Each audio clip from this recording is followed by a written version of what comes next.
Condors Esports is innovating intercollegiate gaming in Ontario and beyond. We've built a community where you can compete, play, and work in a dynamic program accessible from all campuses. Condors Esports is more than just gaming. Here, you'll find empowerment and inspiration in state-of-the-art facilities equipped with the latest technologies and unwavering support. We are varsity athletes, turning victories into championships as high-performing gamers. We are relentless, constantly pushing our limits and pursuing excellence through every match. We are Condors. Gaming connects us on campus or online, all through best-in-class equipment. We're building a foundation of experience, powered by our passion, and developing skills that drive personal and professional success. We are eager students, transforming our dreams into careers in dynamic and emerging industries. Condors Esports goes beyond gaming, fostering enduring friendships, unforgettable experiences, and meaningful connections. This is your chance to transform your passion for video games, esports, and technology into something impactful. Learn how Conestoga is introducing Condors Esports to your campus and connect with fellow Condors striving to soar. We are Condors.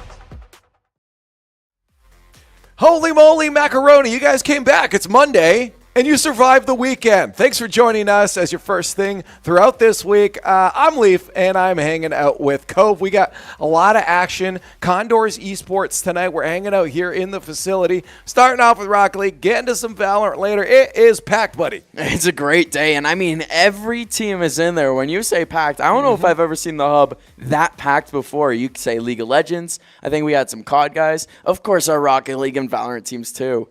It was pretty full. It honestly was pretty full. We were in there. We couldn't move. It was you can literally see I'm lying to you right now. Exactly. There's a little bit of room to move, but all the computers are taken up. Gamers are gaming. Everyone's hanging out right now. But of course, we can't watch everyone's game. So we got to watch the teams that are most important. That's our esports teams. You do see the Val squad kind of hanging out under the esports logo over there. And just in front of them is actually our Rocket League squad. So why don't we start talking about them and hit up their roster first?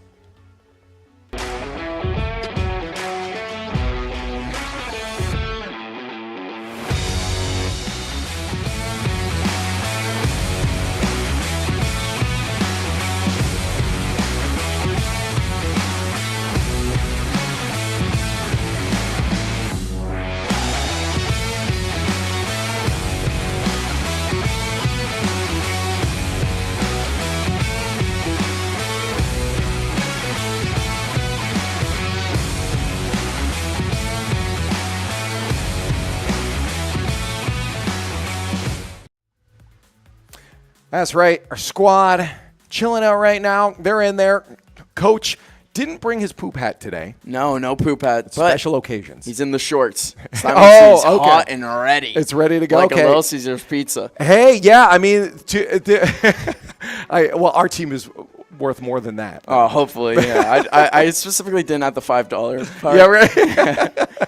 Yeah, no, they're doing good. They're getting the snacks into them just before this. They're hanging out. They always have a good attitude, to be honest. I mean, this squad at any given point is ready to just rock and roll and have fun with it. Sometimes too much fun. We've definitely seen them while they're winning have too much fun and start to throw leads before. I hope they got to watch that tonight. Yeah, I mean, that's one of the two things that you could say about the Conestoga teams is that the vibes are always high and the confidence is always there too, which, again, like you said, can pay off in their favor and can bite them in the butt sometimes. Right. And that's every team does that. I mean, specifically talking about Rocket League, but Valorant, when they're on, they start to play like it. Oh, yeah. And we'll see how Rocket League does tonight. And on paper, it's meant to be a good matchup for them. Yeah, that's what I've heard. We'll talk about the opponents in a little bit here, but first up, our team in general doing decently well. Of course, Fisher is the only other team ahead of us, and didn't we beat them as well? But we're 4-1 right now. We are sitting up near the top of the leaderboard, and to be honest, this is a really good spot for us to be regardless of that one loss or not. Oh, you just want to be in the top two spots, top three at the end of the day, but top two, it just sounds better. And we're facing off against, George Mason University. Right. So it's going to be a very big matchup here against the third seed, and it might bring them down a peg and really elevate Conestoga to not quite the top of the table, but close to it. Right. No, that's what you just said. Their opponents across the table are, of course, going to be George Mason University. I've heard these guys might put up a bit of a fight. Coach, I asked on my way out, Coach said this could actually be our hardest matchup of NACE season so far. And the rest of the squad said, but we played Fisher. Apparently, Coach is worried about the opponents on the other side hanging out in their green colors as the Condors face off against them. So this could end up going the distance or maybe surprise us and be a result we don't want. Well, we'll have to wait and see. And, of course, Coach Hurd, one of the better coaches, I'm pretty sure won an award last year. And so one of the better coaches, we'll have to see how Conestoga is set to face off against them. Well, you know what? Why don't we find out from the players ourselves? We can yap, but I do believe Willow is hanging out with one of them to see how they're feeling today.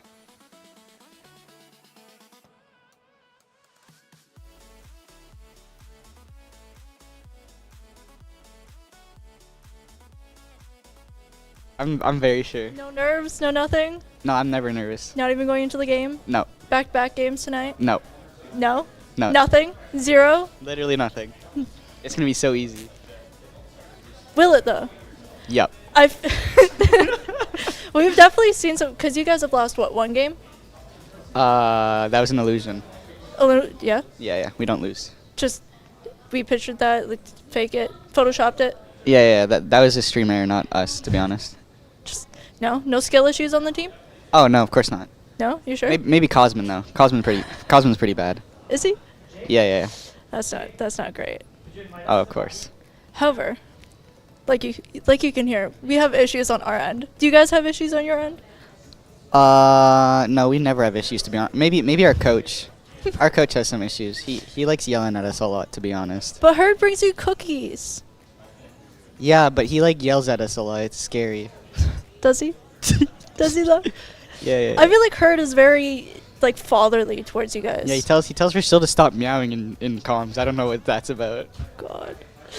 Well, that's very typical. I mean, it's Rocket League. Yeah, of course. It's Rocket League. There's typical stuff that happens. Yeah, of course. What are you guys yapping about? This is definitely, you have peaked at scuffed for interviews. Oh, I was planning on bombing this interview, to be honest. It was a setup. Yeah, I set you up. This interview was a setup. Yeah, you were set up, to be honest. Yeah. Well, then you want to talk about your hockey? No. No? No. What about your little sister playing hockey? Does your little sister look up to you? She likes hitting me. With the hockey stick? Yeah. Does she play center like you? Yeah. Yeah? Yeah. Yeah? Oh, what happened to the Rocket League talk? Yeah, we're getting too personal here. Are we though? Yeah. I feel like we're not getting personal enough. No comment. You want to give your full name? No. No? No, my middle name's Chalked. I can't expose that. Can't let that be out there, No? You don't No. want to be doxxed? Of course not. I mean, you're on Twitter sometimes. That's an illusion. Is it? Yeah. Everything's an illusion? Yeah, I'm not even real. I'm not even sitting on this couch right now, to be honest. I'm actually talking to myself right now. Yeah, you can't see me. Actually, would that make me... You would be my imaginary friend. Are you my imaginary friend? No. What are you? You're my sleep paralysis demon? Yeah, actually I am. Yeah. Yeah. You're asleep right now. Well, the game is kind of happening. You're against what? Who? Good question. I don't remember. Is it George Mason? That sounds about right. Yeah? I Yeah. cannot confirm whether it should be. Don't But then worry. you have another game after. That one I don't know. I don't know that one either. Okay, cool. That's great. Well, I just show then up. I'm going to send it back to Brody and Curtis so that they can start your game and that you guys can get set up.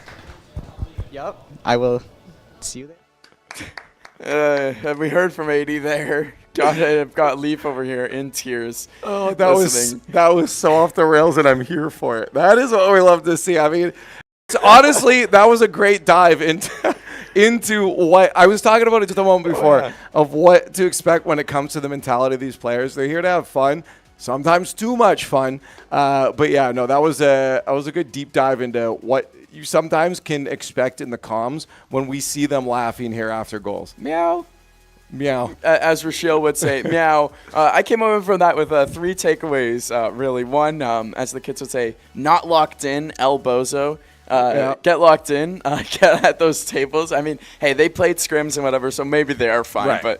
But 2, though, as we were saying beforehand, you and I both, the morale is high. They're happy. They're happy, and happy players means happy playing. Right, and you know what? Maybe it is the confidence as much as it was a charade, I believe, of throwing coach under the bus there.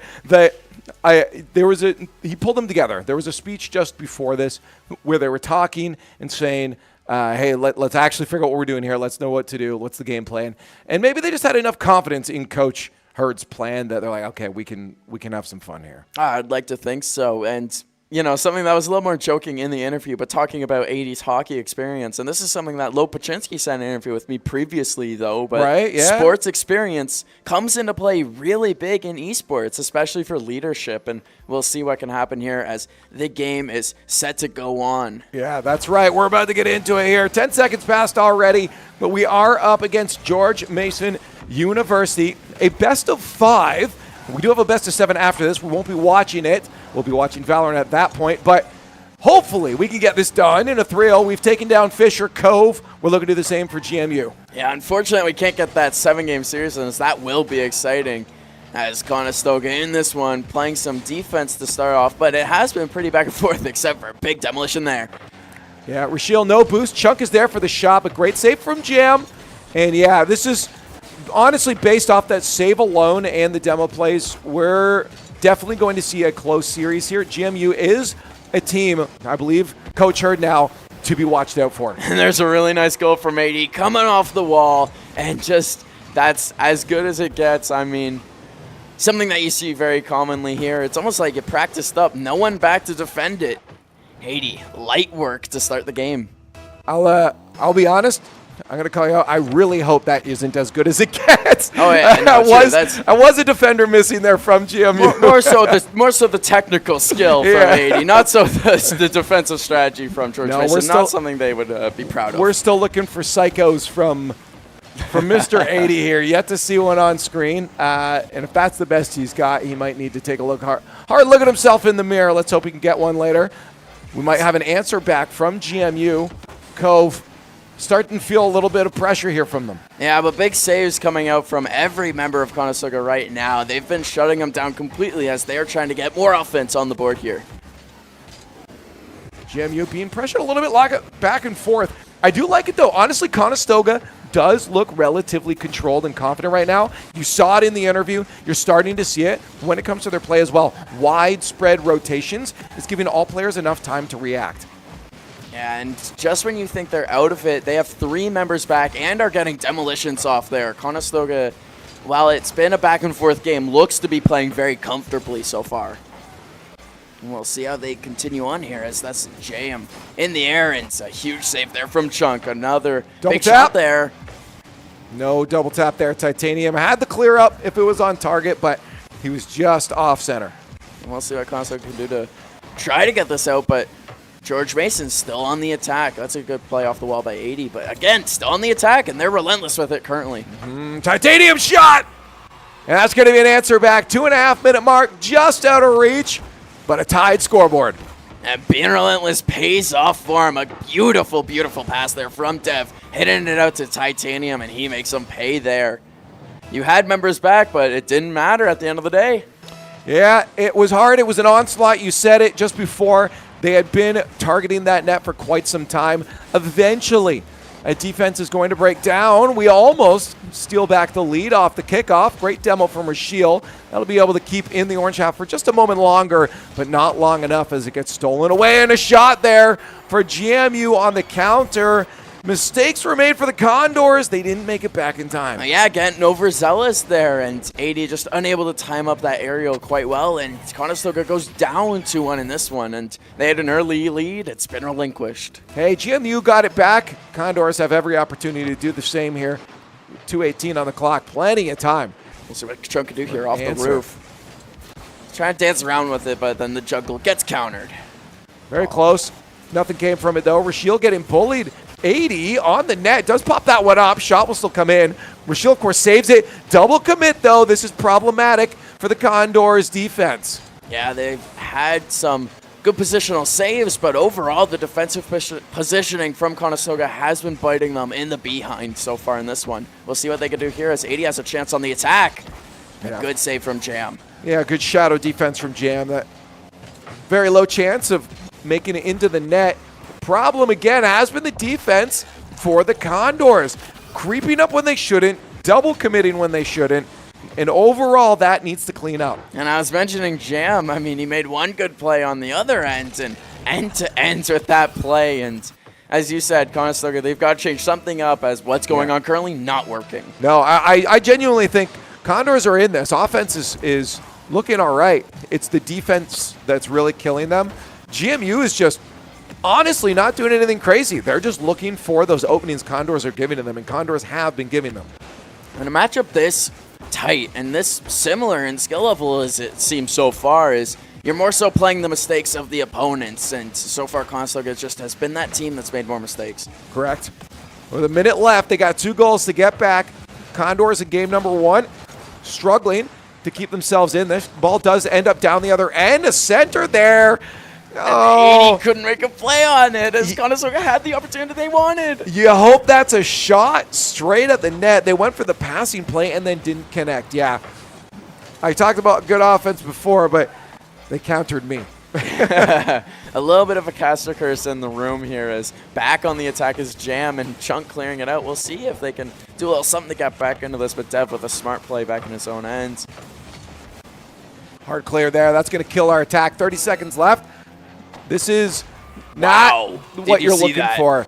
Beautiful cross-field double tap for Titanium. I'm not going to celebrate it. They're the opponents. Hey, you got to give respect where respect's due. That ain't easy to do. It's a very nice goal there from Dev on the GMU squad. It's going to be on Conestoga to recognize they're facing a very good team, and they're going to have to do some very good plays. They're going to have to go that extra mile. Yeah, 80 did his best there on 0 boost. Hard to do it, especially with the double tap coming in that fast. Well, that's not the extra mile. No, that's not the extra mile. No, sadly. No, this one, once that fourth went in, it was all but chalked. I mean, you could get three goals in 23 seconds. The fastest you can score is 1 second. So it's always possible. The likelihood is just, the realism of it is not really there. Yeah, game 2 is going to have to be a massive change around. We'll give it to Chunk. I mean, game 2 goes like that, then it'll be a lot better. Hit reverse. A little confusing. Yeah, that's what I was talking about. If game 2 goes like that, hey, that would be a lot more fun. That might be what they have to do. I mean, switch it up to the point of just chaos. I mean, what's the strategy again? If I don't know what I'm doing, the opponents can't. That's one of the best strategies. What were we saying here? That apparently that 5th goal will matter, maybe, as there's 7 seconds left and it's a 2-goal difference. Conestoga on the counterattack late in this one, and their plays are starting to work. Kickoffs are the best chance to bring things back, and they're getting kickoff after kickoff. I'll lock in, for one more here. They go for a good little cheat there, but it's not going to connect through with 2 seconds left. They will not get 2 more goals to bring this into an overtime, but a valiant effort. And again, we'll need to see some changes going into game 2. That's for sure. Yes, absolutely correct, but one that inspires hope nonetheless. I mean, that last-minute comeback there. I mean, the first goal by Chunk, a little bit more of a, something that's one in a thousand. That was a why not try it kind of situation. But that second goal, or the third goal in the matchup, the second goal in the final dying minutes there by Conestoga, very nice. Yeah. And that's something they can expand upon, hopefully. No, grabbing control off of that kickoff was great. Yeah, again, you see Coach Hertzmouth moving 400 miles an hour for good reason. We've seen cleaner play, and maybe they just weren't used to it. I mean, look at them. They're in the league 4-1 right now. They're obviously doing well. We actually talked about this during the pre-show that overconfidence can easily come back to bite you in the butt. And now you see it on their faces. Okay, guys, it's time to lock in. They know that they shouldn't have gotten that out of hand. They expect a close series, but that was a little out of hand. I've seen them play better with my own 2 eyes. I've casted better games from them than what they performed in that one. And I'm pretty sure you talked about it before we hopped in here, but George Mason was prepared for Conestoga, and Hurd was talking about how this will be one of those matchups to look forward to, and that it's not going to be easy. This is a team that is prepared to come and face Conestoga, and they came out hot early on. Now, granted, I've also seen them play worse. That's very true. They are in a good spot. I think if their mental clicks in right now, they genuinely bring this back. Game 2, I've always said it, is a much better indicator of how the rest of the series is going to go. Now, Condors have a chance to answer back to GMU and what they were doing, and that probably should have been a goal. It's still going to connect. It will be a goal. That first shooter decided to go for the demo instead of the shot. Smart play. Chunk with the no boost there, and it worked exactly as it's drawn up, apparently. The first goal, an early goal, but that's exactly what we saw in the other game. Conestoga went up 1-0, and then found themselves down 5-1. So that's what we're going to look to see in this game if that changes up. Well, I think they're going to catch GMU by surprise. If GMU thinks that's the way the Condors play from game 1, they're sorely mistaken. That went right on the goal line. It's super close, and Conestoga really has a fire under them right now. We'll see how they can keep attacking as just in the orange zone right now. I like the word relentless. I used it for GMU earlier as they come back right now. Whoa, they hit the post. Another shot wide. You thought that was GMU's chance to answer. A mistake there on the post read from the Condors defense. No capitalization. Condors stay in the lead through pure luck. And that's how fast it goes. Right back into Conestoga's zone and off the post, I'm pretty sure twice there, is keeping Conestoga 1-0. And that's something you have to give GMU credit for, is their counterattacks have been electric. Yeah, but right now, Condors being a little smarter on their defense. Look how quickly they managed to get back down to the other end. Dev almost double tapping into his own net. That would have been great for us, not so much for him. And they're looking for an attack. Dev is so far out of this play right now. Condors have a chance to attack. That's in front of the net. 50-50 to the side. Yeah, it's just going for anything at this point right now. Conestoga's throwing stuff on net, and here's 80. He's going to have a real good opportunity here to set up for shield, but a good block there from George Mason on the counter. And that's a good play by the Chunk. And 2 members, excuse me, came up to defend that. And it was up to that last one, Titanium, to be back and make a defensive plays. And he has, but there's Conestoga right back in that orange zone. Well, this is cleaner play from the Condors overall. Sure, the scoreline's similar to game number 1, but this is looking fundamentally better. GMU locked in pretty quick, though. That's a beautiful play there. 80 is going to step on that one after it gets centered by Chunk. Yeah, you just look at what Chunk does here. Just that quick, nifty little up with it. And then 80 all alone in the crease. George Mason down 2-0 because of it.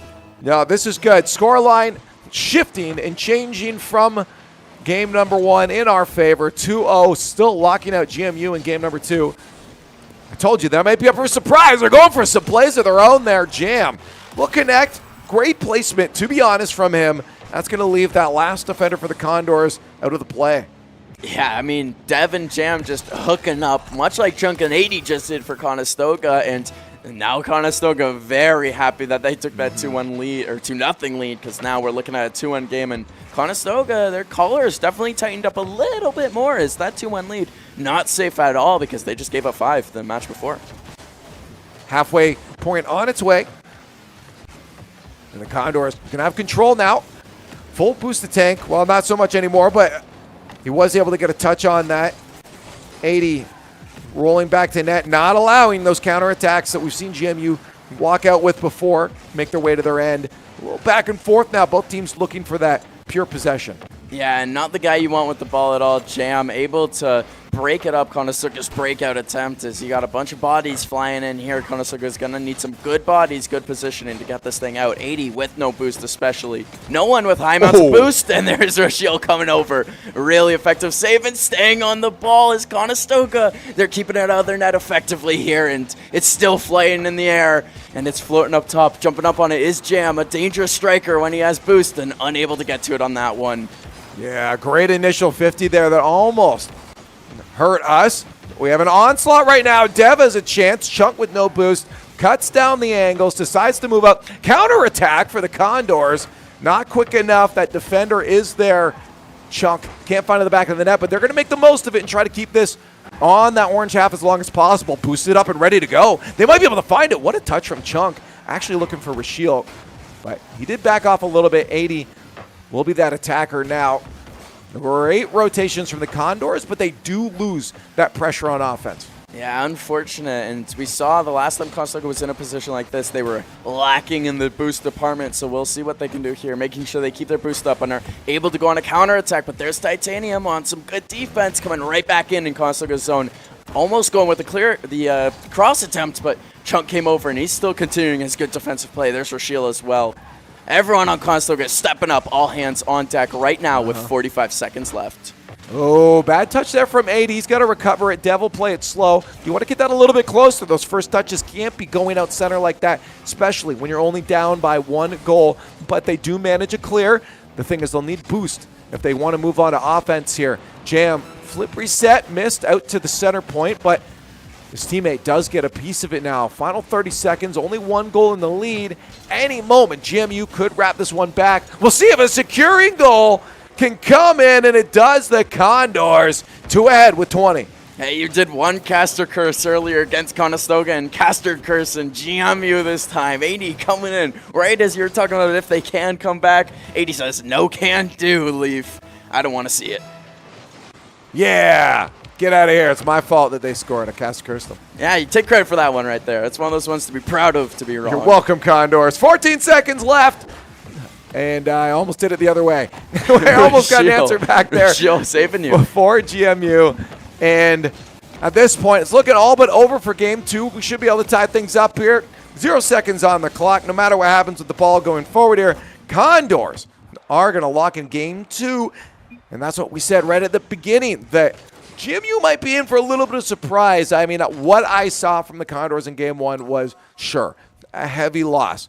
But it foundationally was pretty good. It was just silly mistakes that were happening that they know how to clean up. They did exactly that, much cleaner coming into game 2. Well, exactly. When the games are this close and both the team's skill levels are practically evenly matched, it's a game of who makes the least amount of mistakes. And as you said it, Conestoga cleaned it up. And George Mason, I mean, I'm not sure if they were making more or less mistakes, but Conestoga was able to exploit more things on attack. And whatever Coach Hurd was saying, with his 400 words a minute, as you called it, yeah, whatever he was saying, it worked. Rap God mode. The big thing that they, again, did do by didn't doing is clean up the defense. They didn't give goals away. Yes, addition by subtraction. Exactly. Yeah, that's what they did. And that's the biggest piece here, is that they made sure that there weren't as many opportunities for free goals for GMU. They do that again here. It's up to GMU now to crack that blue half of the field. Condors get to just play their game and do what they did in game 2. Well, yeah, now that the series is even up 1-0, Conestoga, or 1-1, Conestoga not playing with their backs against the wall.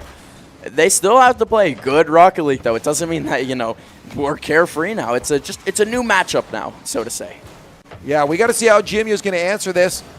Game 3 underway, tied up 1-1, and the Condors coming into this one, obviously with the momentum. Flip reset from 80, not powerful enough.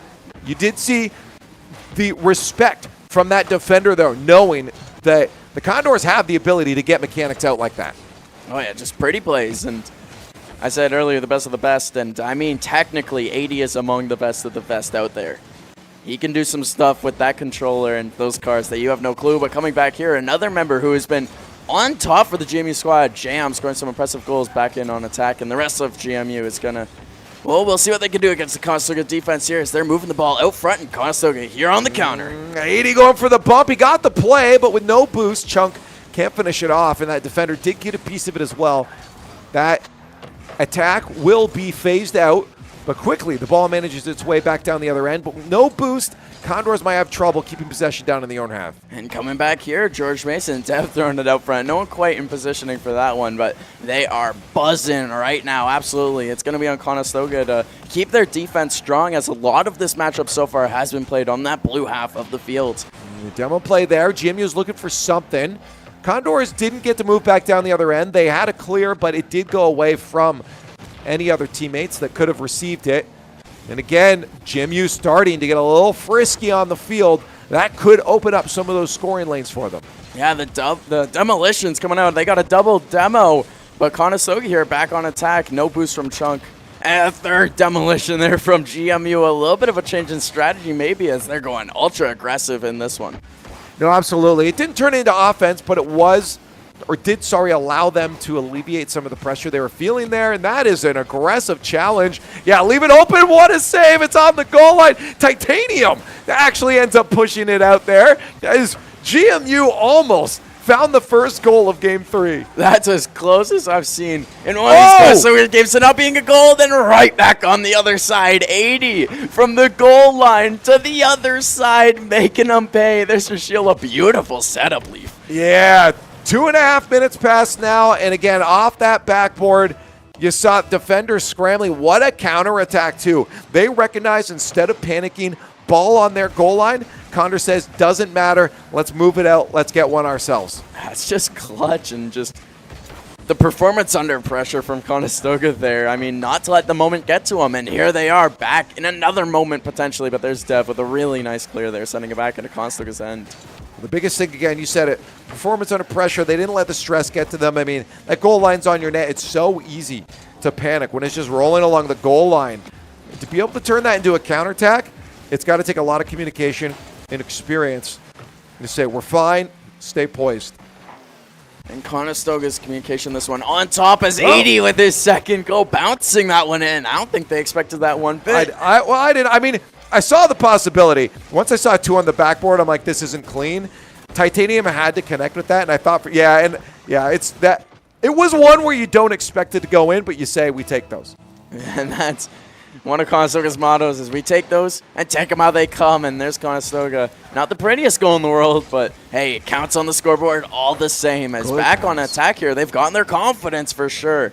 That was a great touchdown there from the Condors. You see they're starting to connect with each other off the backboard. Great save there from Dev. But Condors are starting to look for each other on the field, and that's something GMU just has yet to answer. Demos weren't enough. And they're trying to do more of the same on their own here. We'll see if they're able to get a cross attempt as Titanium's on the solo effort. Yeah. And that's Dev following it up. What an assist. That was a huge play from Dev. The second touch was just from Titanium. The second touch was huge. You threw off the defense like that. Chunk had to just try to cut the angles, but as long as that shot's placed well, it's going in. And you ever get that feeling of deja vu? Another 2-1 game. Conestoga very happy they took a 2-0 lead. And they know George Mason can't score, but they keep going on the attack. Good defense from George Mason. Now, I like the center. Didn't celebrate too early. GMU had to see that coming, and they did. But again, Condors doing everything they can to get that pressure up.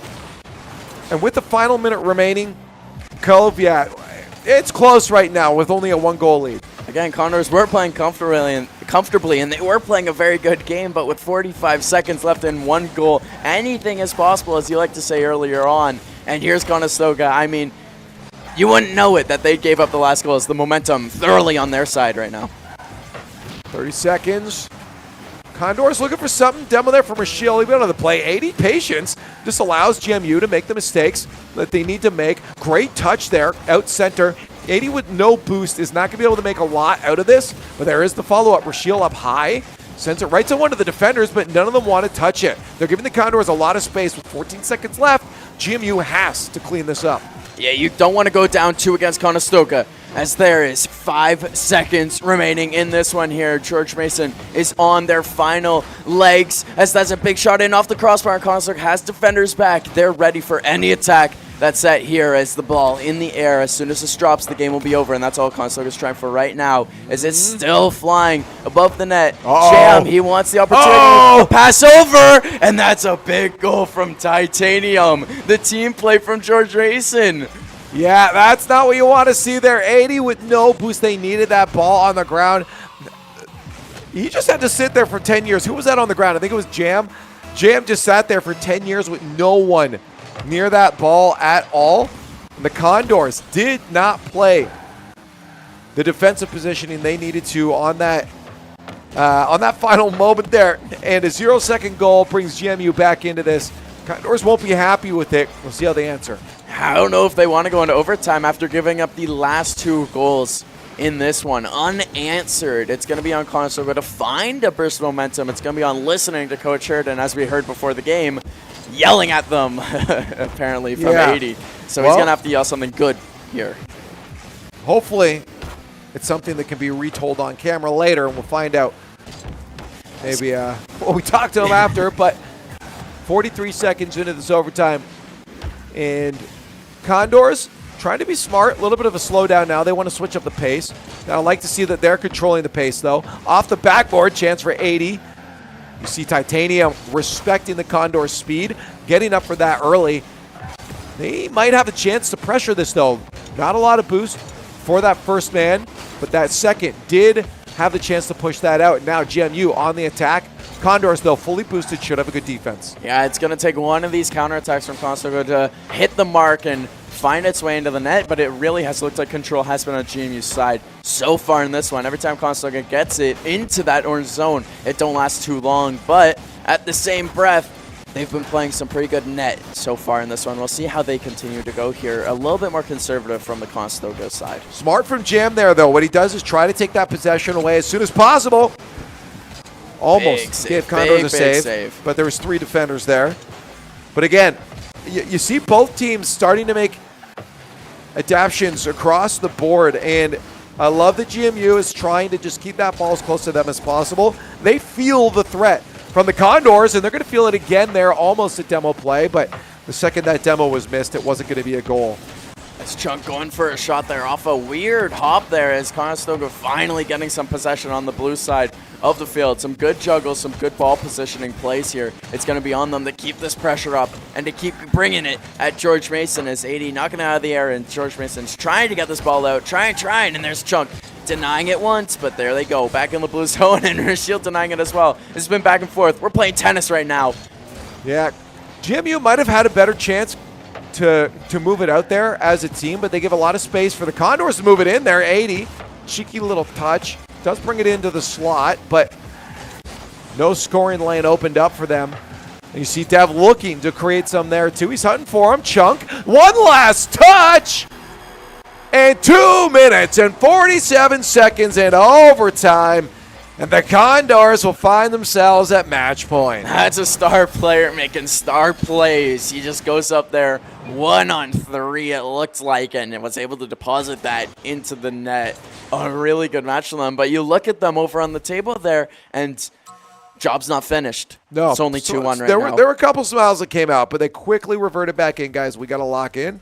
We got to find ourselves in the right mental for this next one, because we saw what happens when we're not locked in back in game number 1. I was scared of going into overtime there, Leaf. I'm not going to lie to you. I mean, when you give up the last 2 goals in a match, you do not have, well, apparently you don't have momentum on your side, and it took them about 2 minutes to find that momentum. Yeah. But for the final 45 seconds of overtime, all Conestoga. Yeah, I mean, the big thing is that GMU quickly figured out what Condors were capable of after that first winning in game number 2. And coming into this one, they looked ready to rock, keep it close. You saw it. I mean, it was 2-1. It was by like 1 goal difference for a good chunk of the game there. And for GMU, even into that overtime, making some changes and great choices overall. I wouldn't say the series is over. While Condors come into this next game, game number 4, with the momentum, wouldn't be surprised to see us manage our way over into a game 5. No, not one bit, but if Conestoga is able to play defense like they did in that last game, then I'm very confident in their abilities, but it's going to be on them to pull out what they did before. And again, in a tight overtime win, it's something that it's hard to harness that energy twice in a row. We'll see if they can, as this game, no one quite finding positioning with it yet, but here we see George Mason and Conestoga's end. Well, let's hope they can end it here. They've got another game at 8, and it's now 8:01, and Valorant's on next. So we'll see if they can end this and send GMU packing a little bit early for their own sake even. But GMU, I'm not counting out yet. No, a very talented squad. Very, very close in skill level to Conestoga. No team really finding the edge except for Conestoga. I only say that because they're up 2-1, really. Some early corner play right now. Nothing too threatening from either squad. Honestly, feeling like the pacing's taking a bit of a back turn from what we saw in the last game and 2. Well, I will say, just quick on that one, is the pace was slow to start off, but as soon as that first goal from GMU was scored, boom, the pace picked up, and there we are. The pace back in Conestoga's side. Not the fastest goal in the world. No one having too much boost other than really 80, but able to make them pay where it counts. It was 80's touch there that threw Jam off. Jam had no boost. It looked like he did get a piece of it as well. Placement could have been a little cleaner, but can't blame Chunk too much for that. He had to try to read that corner touch down to him with no boost. Yeah, exactly, and that's a tough play to make, and Conestoga, a demolition player right off the face-off. A second demolition here. We'll see what they can do to attack off this, and of course, they take a 1-0 lead for the third straight matchup now. Had to fact check in my own brain. We'll see if they can hold it, though. I mean, they haven't in that last game, but the one before it held on. So something George Mason did in that last game worked. They'll see if they can pick it up, and Conestoga can expect what's to come. There's lots and lots of demolitions in this one, more so than any game we've had. Yeah, he wanted that touch to the double. Would have been a great play if that demo didn't come out there, but thankfully the Condors did connect with the player. All you needed is the player or the ball. As long as you get 50% of the things moving towards your net, you're good. Good touch there from Chunk. Clears it out too. And I think Rochelle did, get the boost in the corner. Watch out. Attack not over yet. Jam solos that one to the net and connects with the back of it. Look at that counter attack. Finding it on the wall, flying on over, and beating 80 and Rochelle from the Conestoga defense. And we're almost halfway through this one, and the game's new again. Treat it like it's 2 minutes, 30 seconds when we started it. 1-1 here in our 2-1 game here in our series. Whoever wins this, well, if Conestoga wins this, series done. If George Mason wins this, we go Game 5. Exactly, and George Mason, they want to see that 5, and they're immediately finding themselves back in this Conestoga end. Well, not for long. They have a hard cleared ball they got to rush back to. Jam off the ceiling. We'll buy a little bit of time. You saw their Dev expecting the win for his team. You got to have a player. Smart play still for GMU, but it was Titanium that had to back it up. Now they slowly creep their way down the other end. Possession out of the hands of GMU for a moment there, and the Condors didn't strike. And they find themselves with an opportunity that they just can't connect with because they just don't have the boost to move down the other end. And it's unfortunate as it looked like no one was back for GMU, and Rochelle had a real chance to score, and someone's back, and that's Conestoga. The reason you're seeing it right now, I'm actually watching GMU, and they're starting to get really good at boost stealing our corner fulls, and that's starting to hurt us a lot. Finally, we get one, though. This could be a great chance to maintain possession. Yeah, if they're able to get a clear here, but the GMU counterattack has just been really good for keeping it in the zone, and in large part to having just a boost advantage over Conestoga. Very good positioning from GMU. Something did switch up between the last game and this one. And it's just, again, over and over again, GMU proving that they're thinkers.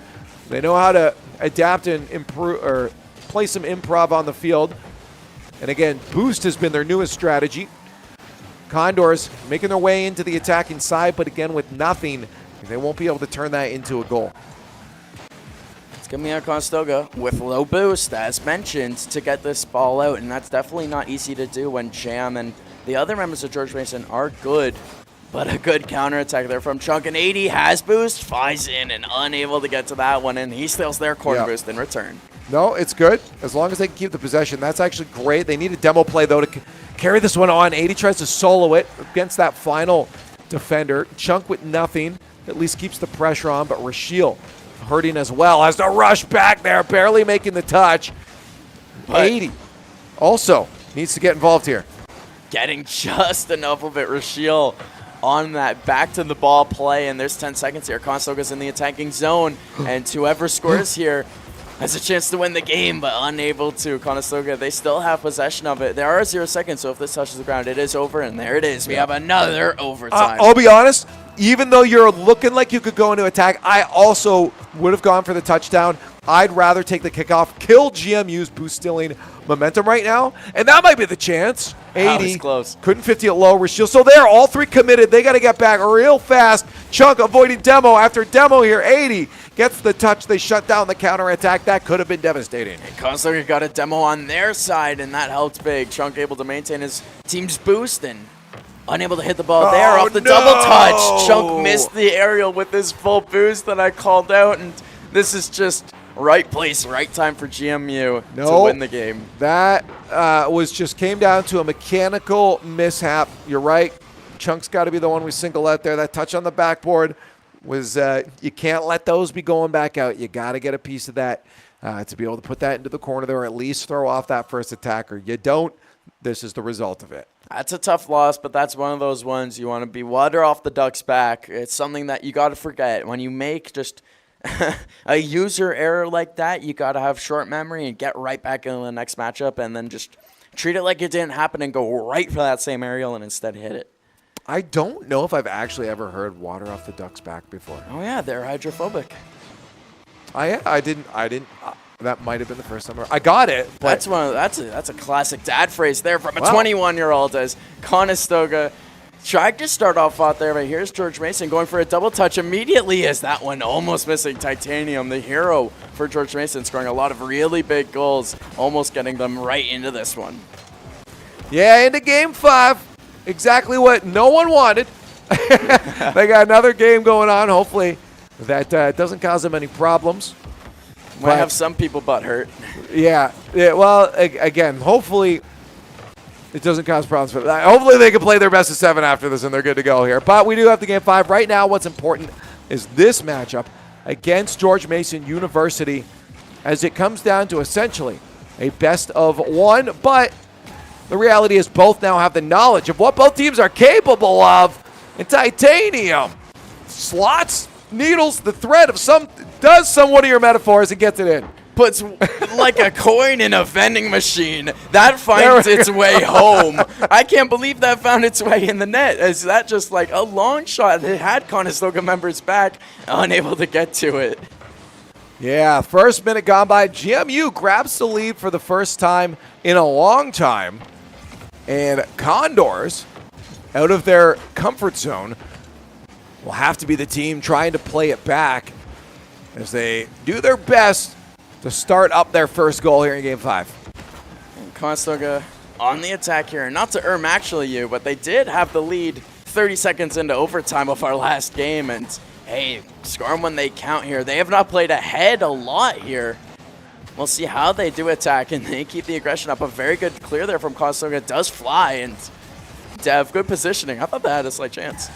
Yeah, it does give us the space down the field to move on to offense. Watch out, though. Rashiel's going to be boost starved, so he'll be out of the play for a while. That'll be a chance for GMU to move that ball back down the other end, and I don't think Rashiel was able to get any boost in that time that he spent out of the play here, and he turns into an own goaler as a result.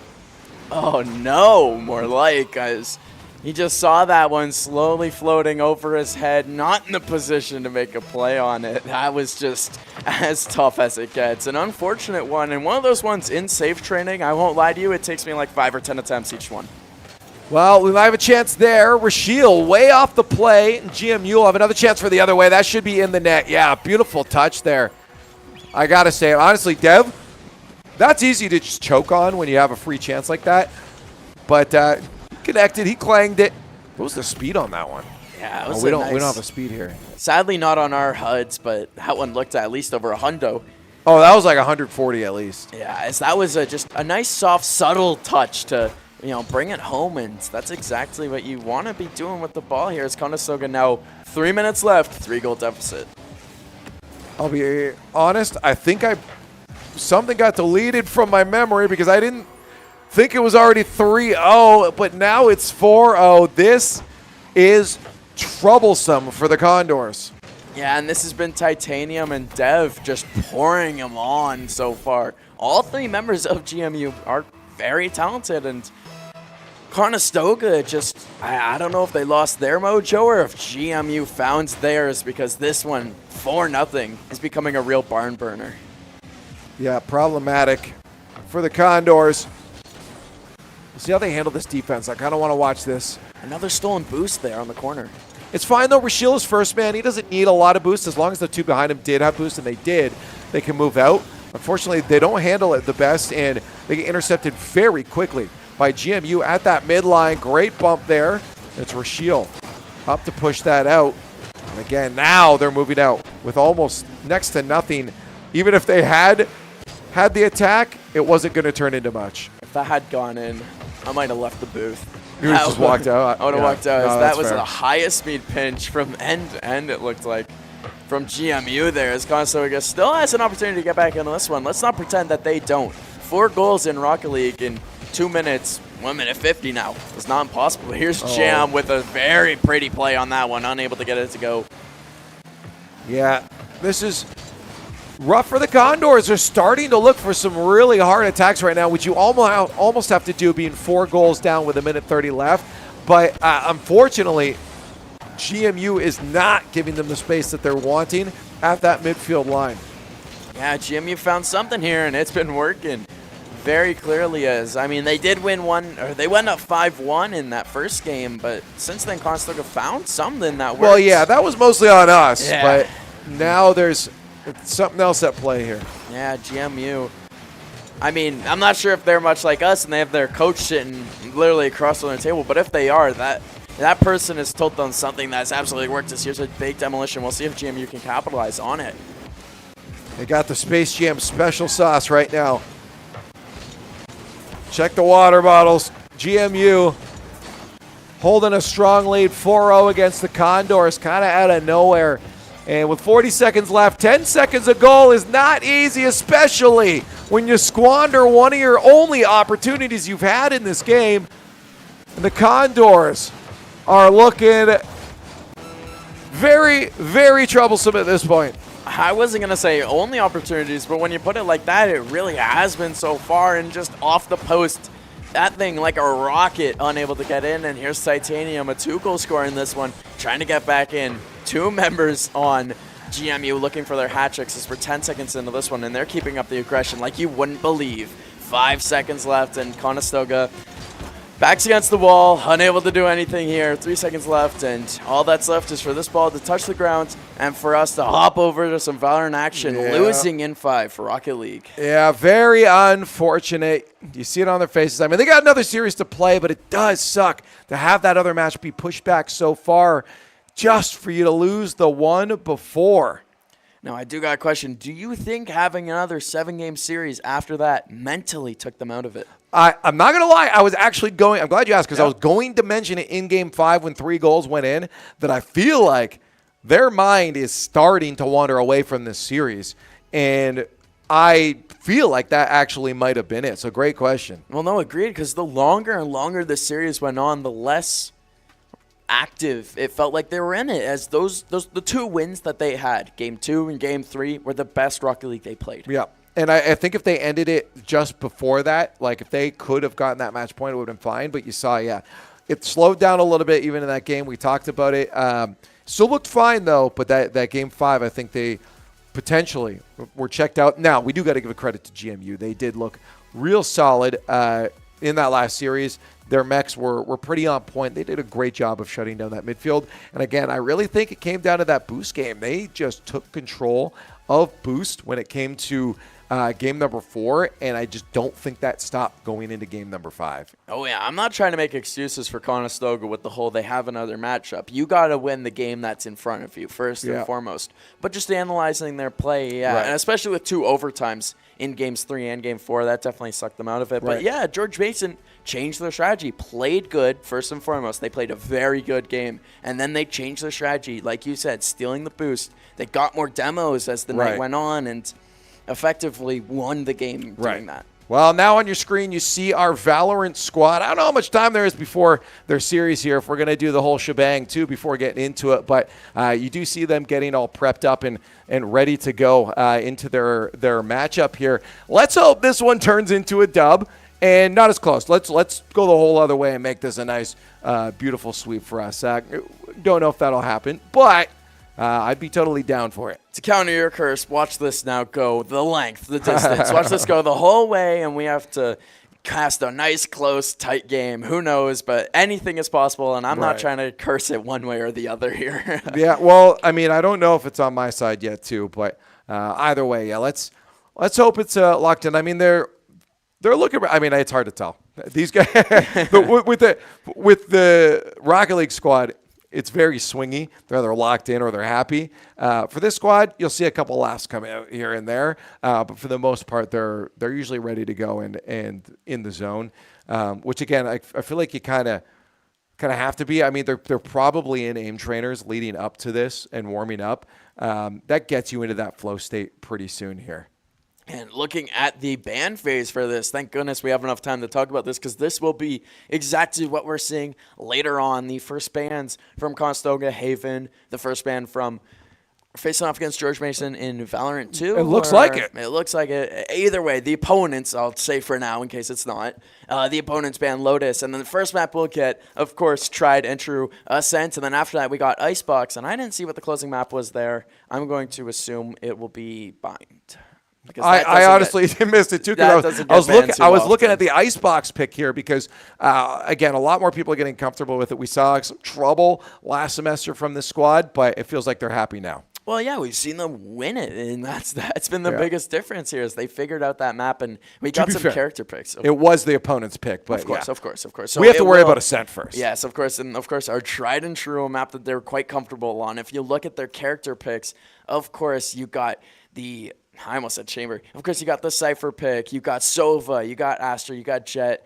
And then, I can't remember the name of that one. It's not Clove. It's... who's Sillies? The Sillies, yes. I'll be honest. There it is. It is Clove. I did have it. It Okay. was Clove. The one near and dear to my heart. Remove that L, and it is me. And then on the enemy side there, you got a KO. You got a Jet. You got a Killjoy, a Sova, and an Omen. So... the big difference here, they have an Omen, we do not. They're going to have a lot more blind plays coming out, but we have an Astra, and that's going to allow us to take sites pretty good on attack and set up, hopefully, some pretty effective defenses. But we'll have to wait and see as the match goes on. I mean, they got something to step up to here. We had our Val GC squad on that last Thursday walk away with a nice dominant win. They're looking good in their league there. But we'll see if this squad can keep that train going for Valorant for the Condors overall. Our first map, Ascent, pistol round on its way as we go up against, it looks like a University of Maryland in the top corner. Don't know if is that the George Mason logo? I don't know. We'll figure it out. We'll figure as the night goes on. Their CVU. We had to do some jumping around. It's okay. Their CVU in their thing there, so we'll see. Let's call them the bad guys. Okay? The opponents, we'll say. I'll see if I can pull up that for you as we get into our pistol rounds here. Over on the A site, all 5 members of Conestoga there, and Don picks up a big headshot to start the round. Yeah, that's a good start there for Icy, though. It's a 2-piece right off the bat. And there we got to clean up too. Silly Shadow. It's going to be working. And this with is his teammates against to push it out. That's a good push little there. They got the plant. And Condors on the attack are going to keep, in the pistol round, our opponents off the site. And that's Converse Purple. Converse Purple. Isn't that a shoe?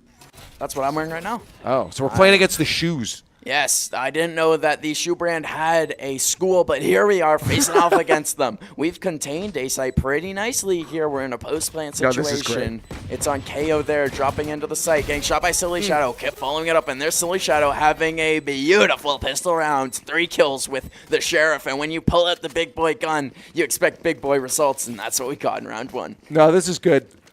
Off the bat, we always know it. I mean, we don't need to reiterate it. You know when in that first pistol round, it's going to put you in a great position going forward, likely a second 2, hopefully a second 2. You say that. The last time that I casted this, Conestoga lost the pistol rounds and then came back and won. It was don't breathe that into existence again. Oh, no. Okay?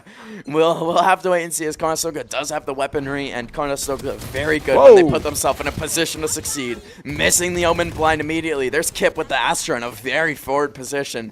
Not who you would expect there. I was expecting Jet to be all the way up in the fight, but there's Kip able to shut them down. Yeah, a push here for the Condors as they're starting off with the right foot. Some damage as well on that KO. Another one dropped down there. Condors are looking crazy. I mean, Kevin is looking crazy.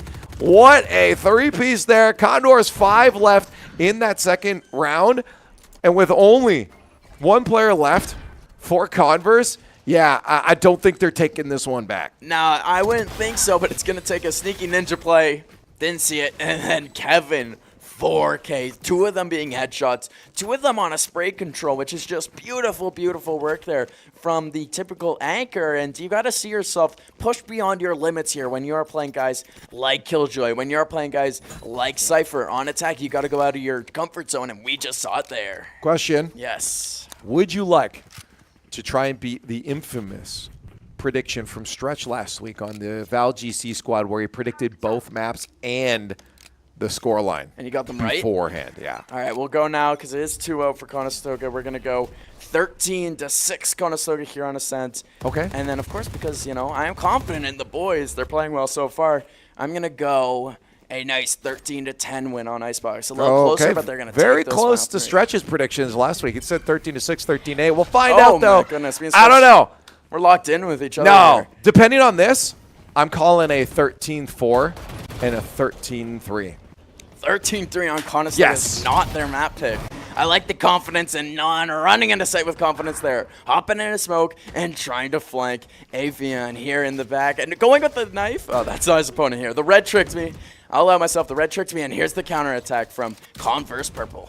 Yeah, it doesn't look, again, like they've got a lot of strength making their way back on a site for the retake. Converse is going to have to work some magic. They do manage to find one. Kip is eliminated from the roster on this round here, and gun placement not in the right spot there for Kevin, and Avian is going to drop him. This 3v5 turns into a 1v3, a lot more reasonable, but still, again, not doable. And there it is. Non shutting down the rounds, and I saw that round something a little different, I guess, but the Converse side, they had really good weaponry, a couple of them with Vandals, but at the end of the day, Conestoga alive with 3, and 2 of them I saw upgraded their weaponry. I mean, honestly, crosshair placement a little bit tighter, and Kevin had that kill as well. I mean, he landed a few shots before being taken out. That would have ended up into a 4v, I believe, 2 coming onto the site there. We might have had some more Condors alive by the end of it. So they're still in a really good position. I still have a lot of confidence, at least, in the overall play from the Condors over Converse. Of course, it is their map, so you would hope that they would come out here and play well and play with confidence. It's going to be on them to take a good win and carry that on, and missing his shots there on the B garage. That was Kevin, and that's something we haven't seen in this matchup so far. He's been really on, so we'll see how he responds, and maybe that lights a fire under him. Maybe that gives him a little bit extra to fight for, a chip on his shoulder, so to say. That smoke there is going to keep one of Converse's players a little bit out of sight, and it keeps the Condors at guessing of where the setup might be for the defense, but it looks like they're going to find their way onto B site. They chose the right spot, the intel good, and onto site they move now. They'll know that they're in the clear, and it's going to be up to Converse to make their way over there. 5v4 retake is what it's going to be. And it was fully Converse getting fooled there by Kevin going down on B. They're like, oh, Kevin went down, we're going to rotate over, as Kevin has been the leader for Conestoga. They thought the top frag going down meant they had to rotate over, but Conestoga, anyone can lead this squad on any given night, and here we are in a retake situation for Converse. Kip starts it off. No, that's good. Even things up on the retake there. 1 for Silly Shadow Kick at the second, and 2 of the Condors drop down, but Condors have a man advantage, not man disadvantage. 3 members here. They might have picked up some clean it up. weaponry. Clean it up. Let's go, Willie. Cooking there. The pot, it was a little too hot for the third one, but he was able to hit those 2 headshots beautifully, and Kip finishes off the round for the attackers 4-0, and maybe my prediction might be wrong. I gotta be real here. Might be a little wrong. Yeah, I mean, after we've seen these 4 rounds, now how you feeling? I mean, we're getting some kills out of Converse. It's not like they're out of this completely, and we obviously could see a turnaround, but Condors feel like they're a couple steps ahead at least. It's definitely not like the biggest skill discrepancy I've ever seen. Much like our Rocket League game, these two, like both these teams can play some effective game, whether it be Rocket League or Valorant for this one. As we might see a different strategy here. The Odin spray through the wall immediately, trying to get a wall bang in. Conestoga too fast for that as they're going in with a lot of speed. Astra immediately using her release. Non in sight already. He's just going right onto sight, hitting that shot. Beautifully done. I mean, Kevin. That's what you want from your duelist. You want that guy jumping in. Non is the guy we expect a pop in, get a little entry frag, and let the rest of the team move their way in. Beautiful look there from the Condors, nice and clean. I'm sorry, but I got to check my watch. That's one of the quicker plants I've ever seen. It's like they're running the 100 meter in the Olympics, how quickly they wanted to get into that site. That was in a hurry, just exploding out there. No, you haven't seen opponents play against me. Those are the fastest plants. I see, but Conestoga in this level. Big kills on return there from Converse. Conestoga at this level moved in fast, moved in with no care for their well-being, and here's some big kills on return from Converse. They're not going to have time to defuse this, unfortunately, but a huge counterattack from them. I got to give them credit. They brought Conestoga down to their last member, and luckily Silly Shadow able to survive and steal that operator. Yeah, that's the key thing there is that he got out with that. That was massive. You thought that gunfight might go just a little bit longer, and he's going to get caught in that blast, but massive finish, regardless if they from them losing a few players on the way out. Well, 4 players on the way out. Yeah, sorry, a few was an understatement. 4 players. 4 players is tough, as that's maybe the, economically, no, it will not be the shot of life that Converse needs, but morale-wise, hey, maybe that's a GSN turning point. The Conestoga, I can't think of a word that starts with C. That means turning point. The Conestoga controversial moment. Curve. Conestoga curve in this game. A Silly Shadow. It might not have been the Conestoga curve as he picks up a double kill, immediately shutting them right back down as Conestoga is winning 5-0 in the early goings here. Actually, the Conestoga curve is what they used in the motorcycle license when they had that. It was one of the curves. It was actually a very well-known thing, yeah. So I don't think we can use that. They already came up with it. Can't take what's already been done, but Conestoga reusing strategies to very good results. Yep. They're just huddled up here, and Kevin body blocking for the Sova there while he uses his recon drone. They haven't planted yet. Couldn't tell you why, honestly. Yeah. Well, because they didn't want to. How about that? That's as good a reason as ever. Yeah, no, good pick there. And the Peak's going to get a little bit of information here for Kevin as Non is going to help him out with that op. They're going to clean up 2 players, bring it down to a 5v1. And, yeah, when it comes to economy at this point, it doesn't matter if they lost 4 players before.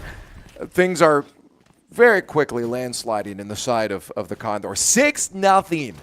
In our first round on attack. Granted, it's our map. Of course, you want to see that timeout come out. But really, what is Converse talking about in this moment? Well, clearly they're having a brain blast, as that's who called the timeout for them. Brain power.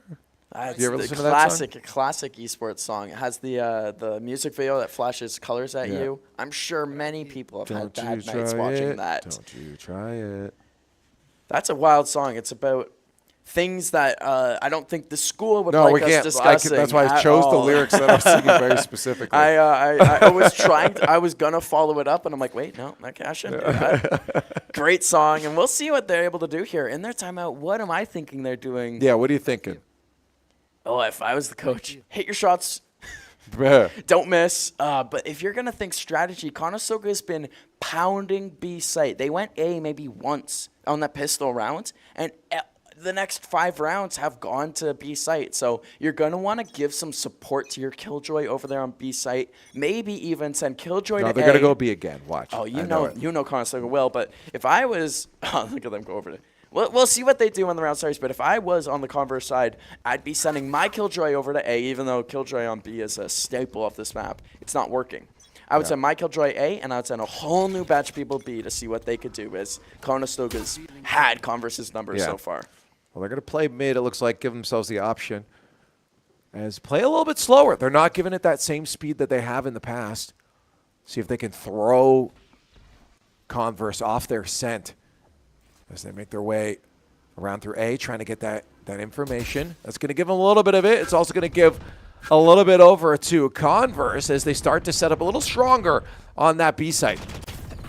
But maybe Condors were hoping that they would think that they were going to go over to A at that point, but they locked down, and Condors do continue to move on in there, and a blitz shuts down Silly, but at least Kip and others are going to be able to lock down 2 more. That gives them the site wide open to do what they please. Yeah, Clove using the ult, unable to go out and get a killer assist. That's Silly Shadow dying for it. It's going to be a 4v3, of course. Jet, Willie, Willie is Silva. Of course, Jet Non has used the Blade Storm. We'll see how the Converse team reacts here as KO has used his ability. He'll be able to get picked up if he goes down. It's going to be on Non and Willie here in the back of sight with that Astral Ball down to, to guard this with their lives.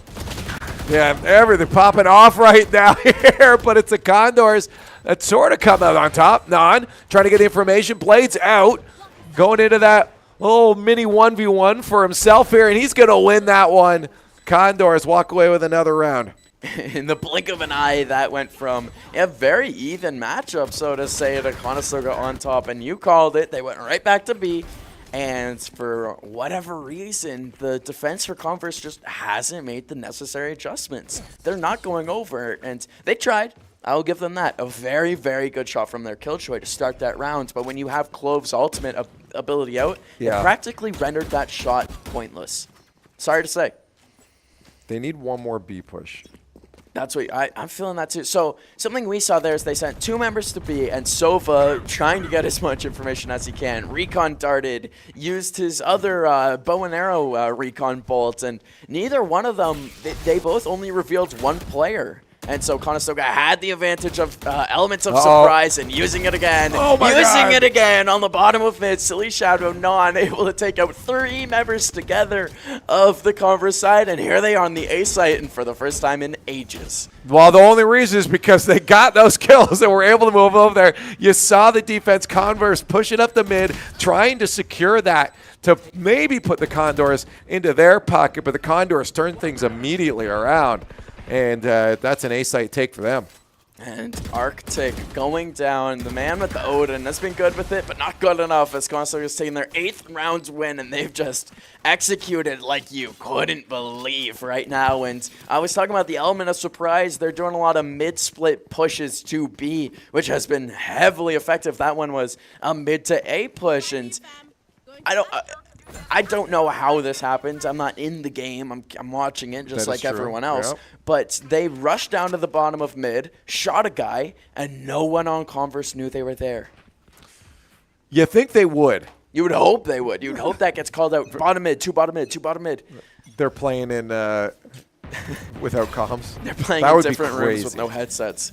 That's disrespectful. I'm sorry. Yeah. That would be no comms. I don't know. I think I would rather use pistol only than have no comms. That's how important they are. Yeah, that's true. Teams. No, that's very important. That's true. Well, the Condors, again, stacking their way over onto B. They love it, and I don't blame them right now. It's been working, although we'll see how they handle this. Arctic holding it very tightly and going right past it is the Jet, and that's Kevin able to get the quick trade out, and they're immediately on site, and you could see that shot. That Silly Shadow Smoke has been just so effective at just closing them off, and Conestoga, Conestoga's only had to close off 2 entrances, and they get site access immediately. Blitz, push it, Blitz. I see you want to do it. Okay, they're gonna make their way in now. There they go on the site. All 4 of them are there. They've arrived and ready to push together. Clean up those shots. Non does, and he lands enough to kill, but get taken out himself there. Kevin at least takes out Blizz. Condors a little bit closer of a call here. It's 3-2 until it isn't. And then big headshots from Kevin. Another 4K from him. He's got to calm down here. Either calm down or get the 5K and stop teasing me. I want to see an ace. That's 2 4Ks at least from Kevin. He's absolutely been electric in this game so far. And an easy site take turns into another easy round win. I'd be curious. Can we do a little tabby tab? I want to see what Kevin's at right now for that KDA, because it's feeling pretty good right now. 14-4 actually for Silly Shadow. Silly Shadow's yeah. They're all just doing good. That's why. I do want to give, of course, a special shout out to Kip, who is 6'2". Pretty normal so far for 9 rounds, and 11. He's already in double digits for assists in the first kill of the round, going to ice, and maybe that's what Converse needed to take their first round of the game here. It is 9-0, and the plant's already down. They're now going to A, and 2 kills immediately. Conestoga in a 5v3 situation. Stay away from A. It doesn't work. Well, sometimes, but not all the time. Go back to B. Yeah, you said it. Icy has honestly been a pretty good component for Converse when they are doing good things. They're leading the charge. The question is, can the Condors make their way out of this one and keep that sweep going? 9-0 might finally turn into a 9-1. Is the first round here going to go into the hands of Converse? I would say yes, as they were defusing and 8,000 bullets made their way through that smoke. I mean, that's as good as the round can possibly go for Converse, keeping 5 alive, getting the initial kill in the round right there. A beautiful kill from Ice, and then they were used their character's abilities to the max. And Conestoga, I mean, when you put yourself in a situation like that, not much you can do, especially when that Killjoy ult comes in, forces everyone to retreat out, and then by that point, you talked about the Bullet Storm. They knew where Non was, no matter like whether they revealed him or not. They contextually, of course he had to be there, and so why not just spray and pray? Yep. And here we are back on the B site, Conestoga, back to that B mid push, that split push. I don't know about that. Yeah, definitely split. You don't want to go B full again because Converse is going to know that you'll probably want to push there afterwards. A little couple trades there, and again, as Converse suddenly lighting things up. Well, information now. Condor's going to be sharing that. You see Silly Shadow talking away right now. He's giving that information to his teammates as they start spraying through that smoke, and he makes his way around. Yeah, just running all the way over into A site. Like, he knows they have it, and apparently he knew. As we saw this one immediately with the trades, the Converse team was able to get the first kill in the round, and here we see the rest of them coming over to A site. And taking their time, though. Yeah, being very slow, being very cautious with this, letting the Converse side just roam around the map, and they're not going to know where they're going to attack from. So Conestoga, their resources are going to be very spread out, and we'll see how they handle this post-plant situation. They're thinking they're going to come from heaven. Well, especially with that half health on Clove, right? It's, you know, you get a couple wisps of wind come your way, it's going to hurt. Could have a good retake here for Converse. Would not be surprised to see them take it. We'll see how the Condors handle this. Yeah. There it is, Arctic being the one to breathe on Silly. He's out of there. But an answer back for Kevin and Kip down to a 2v1. And they honestly should have this. They were playing with him. Either one of them just dancing in and around cover. Neither one of them really committing to the shot because they didn't want to die at the end of the day. Going into the last round before swap, I guess economy doesn't really matter, and everyone on Conestoga is pretty set. And we see here Conestoga. I was worried at first they didn't have the necessary information for a really efficient take, but then Cypher, alive still for Conestoga, made that round for them. He used his camera ability, saw it. All three were in the same spot, and that allowed Conestoga to positionally beat them in the end of that round. I'm also going to update my prediction on this one down to a we're not going to win it because now we have to change it. We're going to be wrong. Unfortunately. But maybe a 13-2. If I'm changing my prediction, I'm going 13-1. Non. He makes his way in there, but doesn't get anything off of it. At least Kevin backs him up. That's aggression. That's aggression if I've ever seen it. And dare I say, a big ball play. I mean, you got to have balls of steel to be able to run in there. He went up over the wall, right down, sadly. Literally right in the center of every. Yeah, no, that was something for sure. It's pretty movement tech is what I'll call it. They got the space to do that, though. Great shot from Kevin again. Just nasty. Just so quick with it. And that's something that Conestoga's been so effective with all night is just bang shots, bang headshots. They're getting into these fights, and they're not giving any time for Converse to come right back at them. Not even going to get spiked. Okay, well, they will, but like... It won't matter as we switch sides. Economy will reset, and we're back at pistols. Conestoga on defense, and if I look at Conestoga's team makeup here, I mean, that Astra pick for Conestoga, Kip, that gives them so much freedom. Yeah, Kip's always been solid on Astra. I think, again, having him as an anchor of that information gathering has been always solid for the squad because the others can just focus on what they need to do. I mean, Silly, Kevin, lighting it up with the guns. Non, again, is that first thing, cause some chaos. Yeah, I think they got a game plan, and they know how to stick to it. And they have been 11-1. I almost didn't say it right. 11-1. It's hard to fathom. I haven't seen them play that good in a single round so far. And the biggest thing that's good for Conestoga is they had that Astra play, which allowed them to go up 11-1. If they have a Killjoy, maybe they lose some rounds that they wouldn't have won regardless. As Silly Shadow and Nan times 2. And Silly Shadow times 2. Back-to-back double kills for Conestoga. Puts them exactly where they need to be in this round, and they know Puffin's back there. Silly Shadow wants his third, and there it is, the full house from Conestoga. Even with a couple swings of the crosshair there, a miss, still able to clean it up and connect with it. Silly Shadow at the end. Yeah, he's looking real good right now, honestly. And call Jimmy Neutron because it's time for a brain blast. We have a little timeout here. Of course, you do get one timeout per half per team. Conestoga didn't take theirs. And I wonder why. I don't think they needed it. Yeah, 6-9. They didn't? What's the KD ratio on that? 19-6. That's crazy. Yeah, that's what that is. Over 2. I'm not going to It's close to 3. Oh, my. Oh, no, wait, it's over 3. No, it's over 3, yeah, because 6-3. Wow, this is why we're casters. We're like math. There's a thing called caster math. We have to do so much more other thinking. Oh, of course, yes. To do math on the spot. This is excuse we give ourselves at least. Math is very hard to do. Math is hard. I'm just going to, casting or not, math is hard. And I he's like, I'm not going to make excuses. It's hard. Hey, there's a reason I cast video games instead of doing math for a living. I'm sure there's some people that just sit in a room and solve equations, and I refuse to let that be me. I want to sit here. I want to watch Conestoga be up 12-1 over Converse. This is what I'd rather be doing 7 days of the week and twice on Sunday as they have one more round to win here before we go into our next map. Fortunately, we don't got any games on Sunday, so we'll stick to Monday.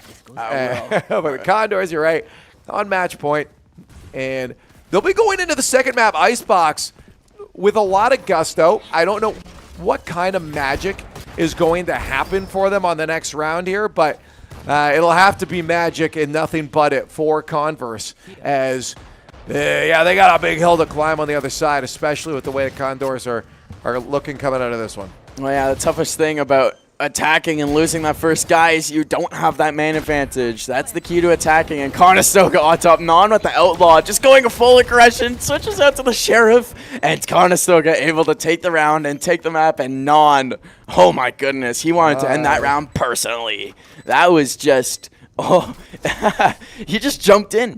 I don't know if you saw, he just jumped in, did a quick 180, pulled out his Sheriff, and that was that round over. Silly Shadow, of course, ending the game for Conestoga, but I want to give a special shout-out to Non. That was pretty electric stuff. Well, I want to give a special shout-out to every single one of them because they all played the game they had to play. And honestly, I want to give a shout-out to Converse as well. Regardless of how awful things seem they might be for Converse, the fact that they still called out the timeouts is huge and indicative of the mentality that they have in this matchup. I mean, they still wanted to win, and they treated themselves as if they were competitors that could win against this squad. And to me, that's what timeouts like that generally indicate, is that if you're going for them, you're still trying to win. So shout outs to them.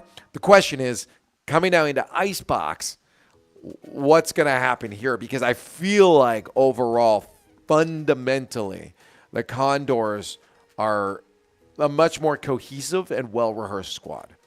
Yes. From that match, absolutely. That's the number one thing I got from that is their attacks were on point, and then when it came down to defense, I mean, we didn't see it too many times. We saw it twice. But both times it worked out. And looking at the table real quick, and of course, University of Maryland, first place at 4-1, and Conestoga down there at fourth, trying to earn their way into the top three. Converse that I was looking at particularly is in the middle. You know what happened when this came up? My eyes immediately went to the bottom of the leaderboard. Because I was just suspicious. I mean, obviously we haven't seen many of our other matches end up in quite the storyline here.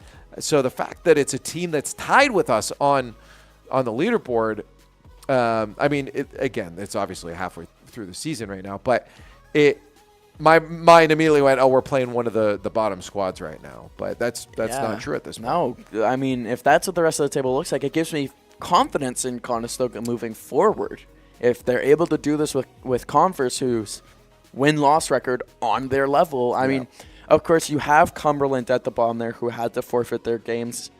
So they have the 7 losses. So I'm not sure if one of those Converse could have played them. Because Conestoga, we haven't had our Cumberland week. Data, though. Now we ain't. Again, not good with math, and data's part of that. I mean, I'm able to store a lot of dumb information in this old brain of mine, usually metaphors. No, honestly, I was going to give you a shout-out. Off topic here, I was going to give you a shout-out. When I messed up the threading the needle thing, I handed it to you, not expecting you to carry it on. You immediately had another one off the top, and I was very impressed. I just thought of it immediately. When I hear it, I appreciate that, and we'll have to wait and see here. I don't have a metaphor ready. We'll have to wait and see here if Conestoga can stay hot, though. I mean, something was working for them, and it's going to be on them. I mean, they just have a strong game plan. I mean, obviously, in the past, it's been Icebox. Not one of their strongest matches, but I still feel they've been working on it a lot more, and I still feel Icebox, regardless of shakiness, maybe there's a couple rounds that Converse takes here.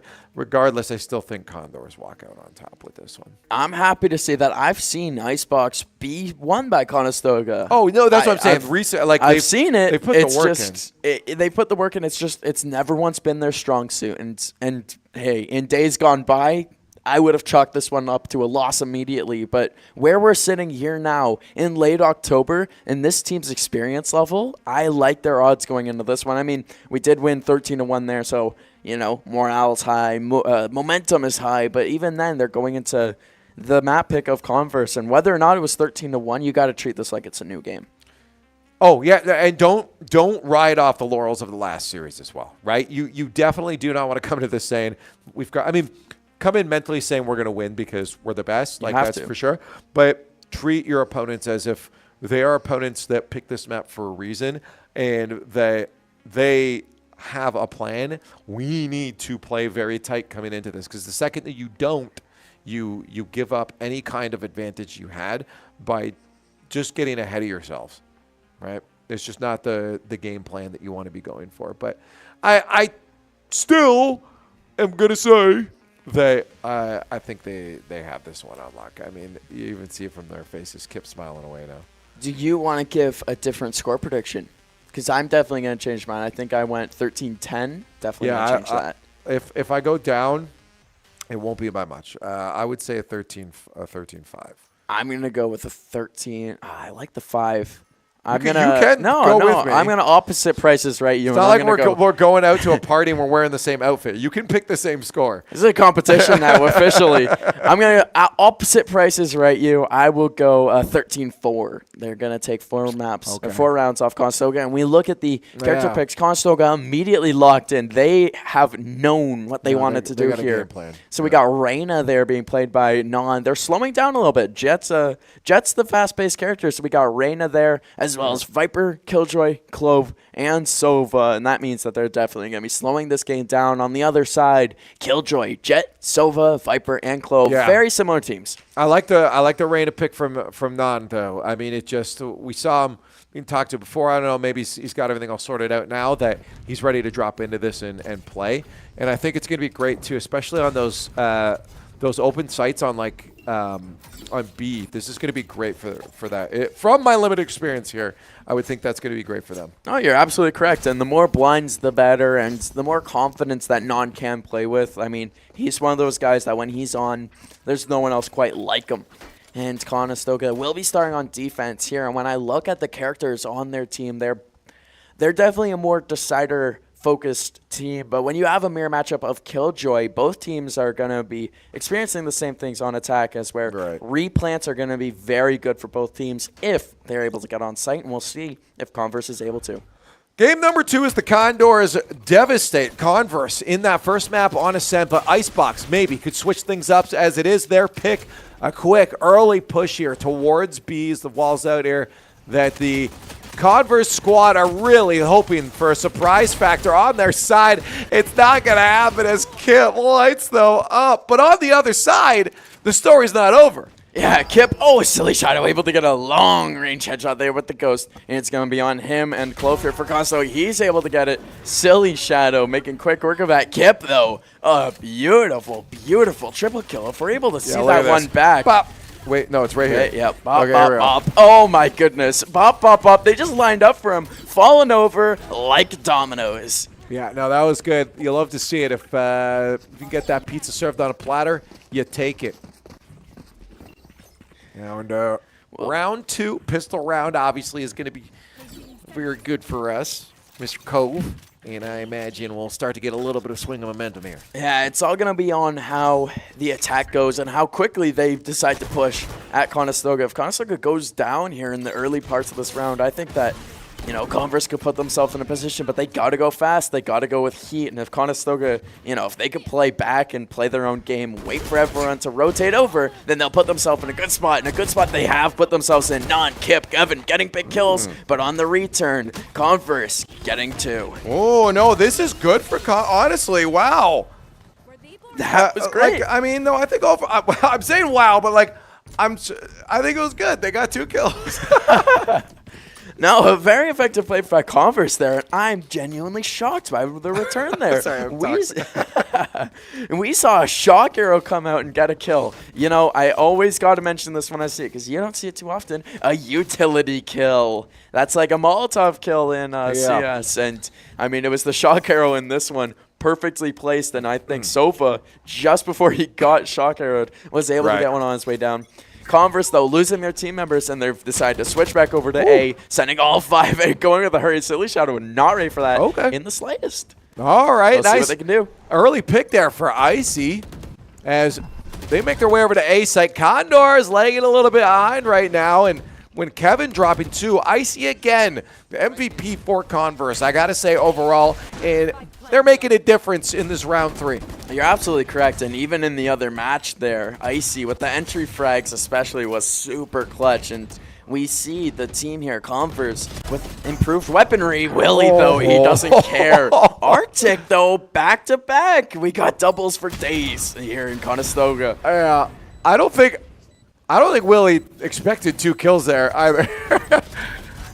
Oh, no, he might have just seen the head, but yeah, he was like, okay, there's another one, but he kept spraying, so I guess he kind of had to know. But there wasn't much he was doing as he tried to go back for that retake. Unfortunately, and shockingly in that round, the advantage in weaponry was in Converse's favor, as Conestoga just stuck with what they had. They stuck with the Stingers. They stuck with the... I think there was an Ares, whether that was last round or this round. It's smart to do. I mean, honestly, when you lose 2 players like that, you want to try to keep things as nice as possible to get that momentum later. You can't just be thinking of right now. And that's exactly it. As right now, Conestoga, we're now in that later. Yes. Conestoga has the weaponry that you would expect to see from a team winning. Except if they lose this round, it means they lose these guns, and then economically, backs are right against that wall again. And of course, Icebox is Converse pick. They have strats. They should be here taking it to Conestoga. Right. It's going to be on them to really, you know, counterattack. Well, we'll see how that goes if they start making their way to B again. A side, it looks like they've got themselves a little bit of game plan, but they do still have to handle this retake from the Condors. Intel out. The Condors are going to be making their move. Yeah, the first kill on this retake from Conestoga goes to Silly Shadow, and they've immediately found themselves onto the site. An early pop to the Bladestorm from Killjoy, but getting a Killjoy down specifically is going to be Conestoga's #1 priority here, and big kills coming out there. Clove going down on the opponent team, and that's exactly what Conestoga needed, as she was killing everyone. And Silly Shadow on Clove going up. They able to go for the shot, unable to get a huge pop of the ultimate from Sova, as they are able to pick up 2 straight kills with it, and that's exactly how you want to use it. I'm so bad with using that Sova ult, so huge respect for him for hitting these shots and that was his huge. thing in the right spots. I mean, again, our player stuck on that gunfight a little longer than they probably wanted to. Don't know if it still would have saved them, but it definitely held them in place a little bit longer and long enough for that Sova to hit them. So good plays from Converse, and this is why, again, I think we gave them some rounds coming into this. You had to know they had a game plan, and having this be their pick. Yeah, absolutely. And when they've gone over to A site, it's just worked for them. That's the be-all and end-all for that. So we'll see if Conestoga can change up their strategies for A in particular. They do have Killjoy over there now, so it'll be on Kevin really to anchor the site. And the fate of the site is in that man's hands right there that you can see. I think, again, overall, I think Converse, they can shoot. They can still hit their targets.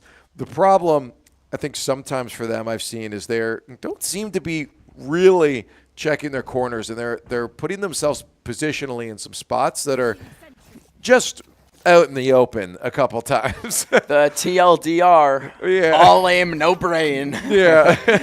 And you're absolutely correct, is it will be on strategy for Conestoga. These positional gunfights to keep them in the game, and of course that brain needs to come with the aim. As Conestoga, as you said, they got the aim for days. I mean, that's never once going to be their issue, I feel like. Oh, yeah, no. It's just making sure that they adapt to what Converse has been pulling out on that A site. Again, we've yet to see them really with a B site push, because anytime they've been there, it was with Pistol, so you're not really going to get a good idea of what they can handle over there. And I think Condors were expecting maybe that switch over at this point, but it does seem for Converse that they want to stick with what works. And something else I would mention is that on A site for Conestoga, there was no one really, is that they kept their team members out of the fight completely, and now this will be a full 5v5 retake, and I like that for Conestoga. Well, I also love the positioning of it, too. You got almost a full squad circle around, so you might have Converse positioning for. That's a beautiful shot from Icy. Yeah.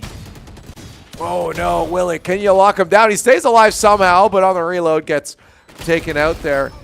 And Condors struggling again for this retake. It's all on Silly Shadow here with just a stinger left, and well, he's able to get a Vandal, and if he's able to get 3, then that will be a win in and of itself, but unable to, as the attack here, the Converse Ice found themselves in the lead. That's, I mean, the first time since, well, I guess they won Pistol round. No, they did not. That's the first, found themselves in the lead for the first time. Yep. You're absolutely correct there, Leaf. Yeah, Arctic is the one popping off right now. I was talking about Iceit before, but it's Arctic on this round. Very appropriately named, I suppose. I guess this would be the map that we would see them do well. And Converse showing us that we should have stuck with a little bit of a higher number. While I only went down 1, you dropped quite significantly, and you're approaching that very quickly here. Yeah, this is, I mean, backs are against the wall for Conestoga. Icy immediately going down. That's the entry frag, so maybe that will limit this initial push here. As you can see here, the momentum is completely stalled out for this Converse side. Losing that Jet has, well, it's gonna be a difference maker on this round. And I will mention Jet 5-5. That's Icy on the other team, 5-5. So they're getting in, getting a kill, and dying every round. That's my kind of man. That's great. I mean, that's not bad. A trade 1-to-1. Oh, yeah, for the entry frag, if you're able to go in and get 1 kill, that's a victory of a life. At the end of the day, you're going in there, you're getting information for your team, and Conestoga, not with as much information as you would like. Yeah, I was thinking that too, but no information is still information. You know some of the corners they could be hiding around. And there's so much quietness happening at B site that they know to rotate over. And the first kill of the round, Silly Shadow, well, not the first kill of the round, the first kill since the start of the round. Right. There's the Clove for Conestoga, able to get a kill, and then the Clove for Converse, able to repop that ultimate. And there's the 2 kills for Silly Shadow on Avian. 1 was on the ultimate, 1 was on the actual person. Well, it seems that Condors may actually have a retake on their hands. They played things a lot slower here against Converse with a 3v2. It's looking good. Down to a 3v1. They're going to stick the defuse, it looks like. Oh, not Smart. quite, I guess.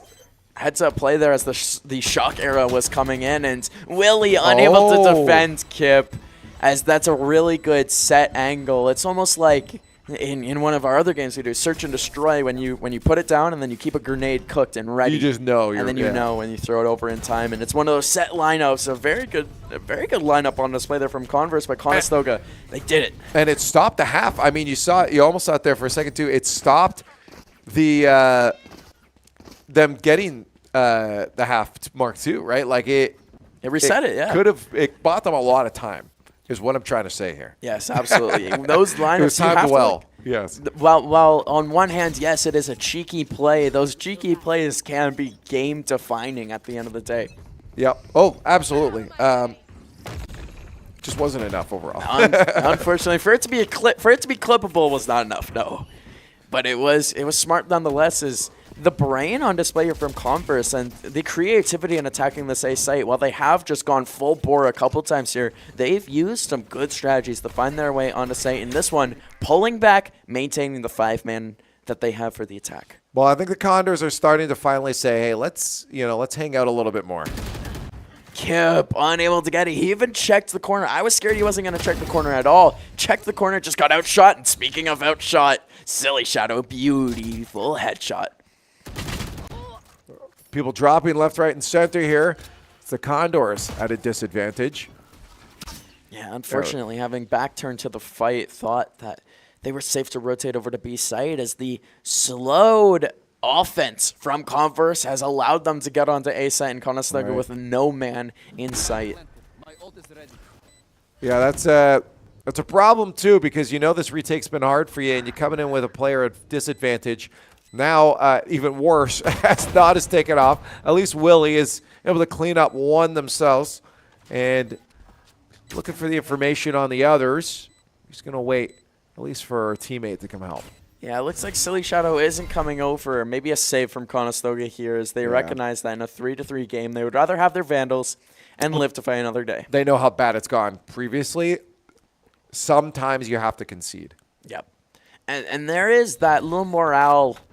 I mean, you would hope that they don't let it get to them, but if they run in there, lose their two guys left, there's a little bit of like soul-crushingness of that, where if you save, hey, you can look at each other. You use that time at the end of the round to discuss strategy for the next rounds.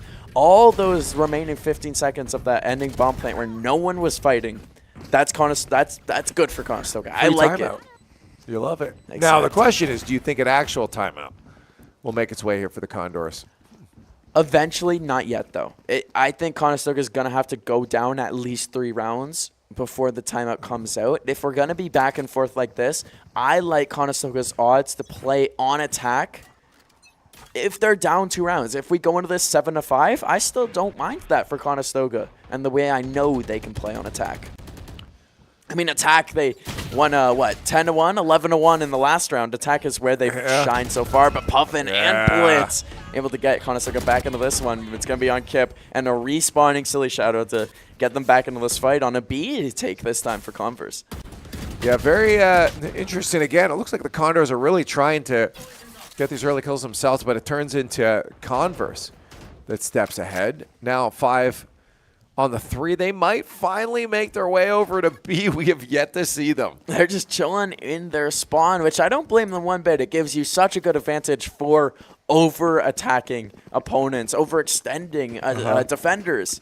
Being able to sit in your spawn like that, it's so elevated, and it gives you so much room as they've since stopped sitting in spawn. They've set to attack here, and Willie, very smart not to shoot that recon arrow and then hide out of the way. They have no idea that he's right here, but they will check that angle. In a second, there's going to be a free one for Willie because of his patience. The trigger discipline, massive. Arrows out. Information not there, so Killjoy down though. We'll see how they handle it here. Yeah, Killjoy using her ultimate ability, and that puts the panic into the minds of the Converse side. They had to retreat all the way out of sight, and here's the consistent play there from Willie, able to get Avian down, and Avian actually leaving it for Willie. A very smart play, as you see. Kip already has ultimate ability up. Makes no sense to defuse the bomb. Give it to Sova, who has been playing amazing so far.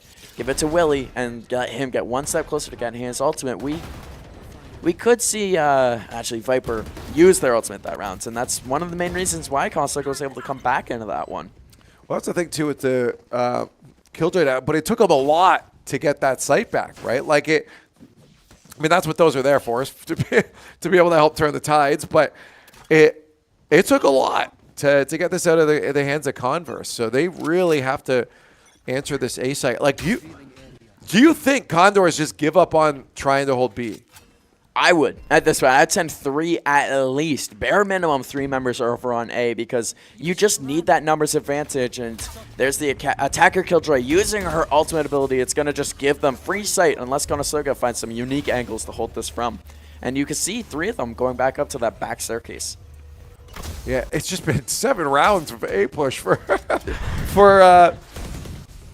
Converse, and this one's not going so well for them.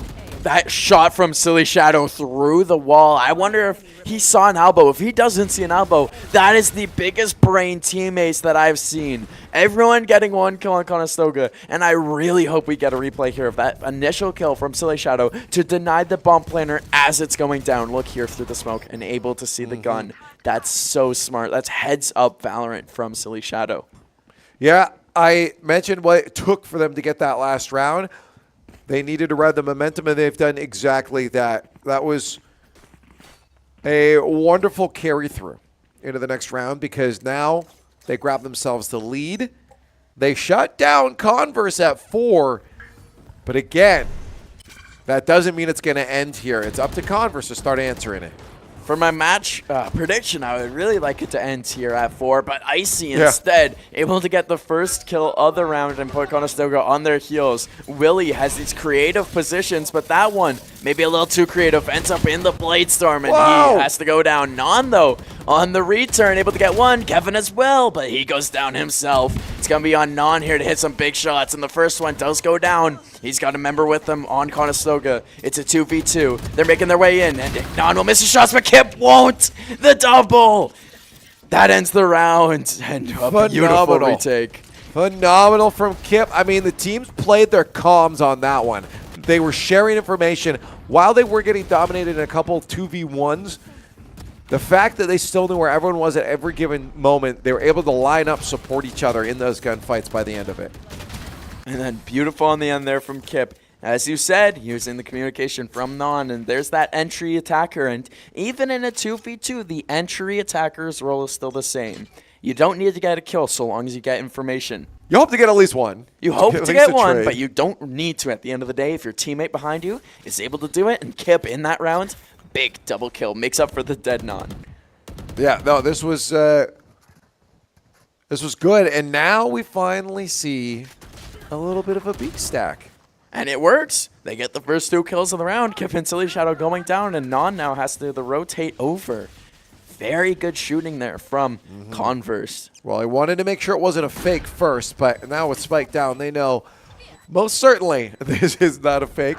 And they're all over there ready to rock and roll. But with 2 players left, Cove, you think this is possible? With Icy shooting like that, it's going to be really difficult for them to get back into this one. Conestoga with 2 members left after a huge headshot and got caught reloading was Non. No, Leaf. No, I do not think it is possible. You're right. Good timing. Thank you, Converse, for timing up with my words so well. It is not. But that was 6-5? No, this is, I mean, still all right for the Condors. They're having to deal with some oddities, though. That's for sure. I give it 2 thumbs up. Legitimately, yes, there's been some odd moments. I do think Conestoga could have taken more rounds. Sure. You can always say that, though. Conestoga could have taken more rounds in the last map, even. They could have shut them out. But to be up right now in the final round of the half, 6-5, I said that I would be happy with them being down 7-5. That's fair. Because of how much I trust their attacking here, especially with A-Site and how vulnerable it's been so far. You're right. It does feel, though, like Converse was preparing for being an attacking team on this site. So we'll see how they handle when it goes to defense. And we'll have to wait and see the end of this round here as Puffin able to get the spike down early. And Silly Shadow, the Clove on Clove battle. And tell me if we've seen this before, if Silly Shadow is able to get that second kill on Clove. Unfortunately, unable to. There's Kevin. I wanted deja vu. I wanted to see Silly Shadow get a double Clove kill again. What? He just didn't check at all. At all. That was Silly Shadow. Viper Pit down is going to hold them off pretty nicely. Coming out the end of this round, this half. As the opponent's struggling to get on, though, they do manage to get 3. Oh, my God. Okay, never mind. That's just that's holding down the fort to its heat. Yep. That Viper pit's so hard to get into. It's so hard. Yeah. And I don't know if you noticed it there, but as soon as the Viper pit went up, one of Conestoga's team members died to the Viper's Molotov there, the acid pit that she has. And so, of course, I got to call it out when I see it. Utility kill on display. And, of course, as a Viper player myself, you can't draw it up any better. You know, using your smoke and using your mollies to your effect won the round for them effectively. I mean, everyone else was there, too, doing their thing. But that Viper play, when Viper can single-handedly win you the rounds, that's a difference maker, and we're going to have to see if Conestoga can do the same.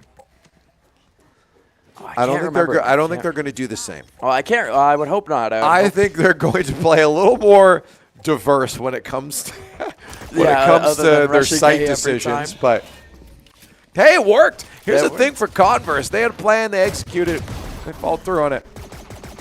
And there's Non getting the initial follow-up from Puffin getting the first kill, and a beautiful headshot. I can't do anything but react to that as it was just initially down and dirty. Coming in now on the site, it's going to be Kevin and Willie and Icy able to get a long-range kill with that Sheriff through a wall and everything. Willie's got a tall task, but it is only 2 members. He can do this. We'll see, though. We will see. I mean, Willie, he's been a solid component to this squad, but obviously he's got a bit of a task ahead of him. But with Spike, he does have the option to make his way around to that A site there. And 45 seconds. He goes for the headshot, lines it up, but he does miss one shot. He now knows where the other member is of Converse. So get the heck out. Getting out of there. I know you're behind me. And if you look on your mini-map there, Converse, the full rotate. They're fully going to expect Willie to, come over here and try to catch him off guard, as this is the, typical, after I plan, I want to hide out. And, oh, my goodness, look at the split screen. Look at the split screen here, Leaf. Look at the split screen. As coming up behind Willie. But walking full volume, Willie knows that was a mistake because they don't have time on their advantage. Yep, that's smart, too, because he's got the intel now. He's just got to watch his corners, make sure he places that crosshair nice, and he's good to go. That should help him out. Oh, yeah. We're good to go here. Willie should be able to have that great cross there, and I don't think our last player is going to know to look up at this point here. Into the smoke. You're dead. Good night. Clutching out from Willie. Great plays, too. Oh, just that is brain. I mean, we said it earlier that Conestoga, the aim was there. The brain was not very clearly there, catching up Willie in a 2v1 disadvantage at the end of the round. Cards were stacked against him and then able to go on site. And legitimately, I think that if Converse, if they didn't, loud step everywhere there, might have had the jump. That's hard, though, yeah. And again, they were forced into a little more speed, but not that much, surely. I didn't think so. I mean, the fight that eventually happened lasted a while. That was a long 1v1 to end the round. It feels like such an odd mistake for them to have made. It definitely did give Willie the advantage required to take that round and pull it in Conestoga's favor, making this a 7-6 game. And that was a long pistol round. Pistol rounds usually have been bang, bang over. And this one, not so much. Silly Shadow getting the first kill of the round. Non following up the trade, as well as Kevin. Conestoga up 4-2 right now in the body department. No, that's a good start there for the Condors, especially now because they're able to get that spike planted, not holding angles. Ready for Blitz to come around that corner. As only 2 players left for Converse, I'm very curious how they handle this wall. As that's how they handle it first. A long-range classic headshot on Non, who had a Vandal. Able to pick it up is Icy, but still going with that Sheriff. Another really big headshot. They handled that wall effectively, and now they're handling Conestoga effectively. God. Icy able to get the kill. It's all on Kevin now, and Kevin gets 2 headshots. That is calm under pressure. He handled the situation that was thrown at him. I genuinely thought they were toast at that point, the way Converse walked on like that was their site, because it originally was, and they almost took it back. What a clutch. Double clutch now for the Condors. I fully agree with you. Didn't think they had that one. I thought I thought it was done, yeah. I thought they were going to get that second round pistol round win, as they just coming around Jet, especially Icy. When Icy for this Converse team, they've been playing very good Valorant. That's the Jet for the absolutely, other team, yes, absolutely. Whoa. Some early quick one. tags there. Yeah, Avian is going to get, woo! Okay. Converse catching the Condors off guard. Double for Avian. Icy, as you were just talking about, gets one down too. And with 2 Condors left, oh, they're going to have to, big clutch on their hands now. Kip starts it on the right foot. And there's the spike in Conestoga's possession. An icy cold first shot. Just the headshot was so nice. And Icy here on the angle. Kip and Icy in their fight, but rotating out and living to fight another day is Kip. Kip does have Kevin with them still as they head over to A site, and who knows what's going to happen now. Still not going to be easy. That is certainly a given here. But they are at least going to have a little bit of control of the site. Information, though. The information game is in the favor of Converse. They know they're there. That wall up and in effect, it's going out strong. Puffin and Blitz are able just to pincer the remaining Conestoga Condors. Honestly, those 3 early losses was a huge detriment. I know that you guys were doing great with the clutches before, but those kills were massive for Converse. You can't leave it to a clutch every round, and I mean, I said that Icy was playing well, 17 and 12, leading the entire game in kills, and that's some impressive work. I mean, how many rounds into this are we? 15? Yes, 15 rounds in to have 17 you kills. did math. And quick, too. Blew my mind, that's for sure. Hey, set expectations low, so they're easy to clear. Yeah, that was your one of the day. You don't get any more.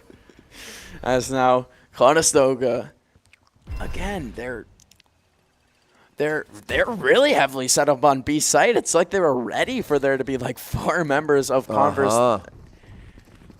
And Condor saying, no, let's make our way on over to A site. And that seems to be the right call. When you look at your mini-map there, 3 members of Converse still over, and they're going to be coming over in a hurry. This is going to be a retake game if Conestoga can get over this wall. None of them really deciding to Stewie 2K it, and a huge shot from there. Fight at mid potentially here, though. You look at, we have a Condor just hanging out.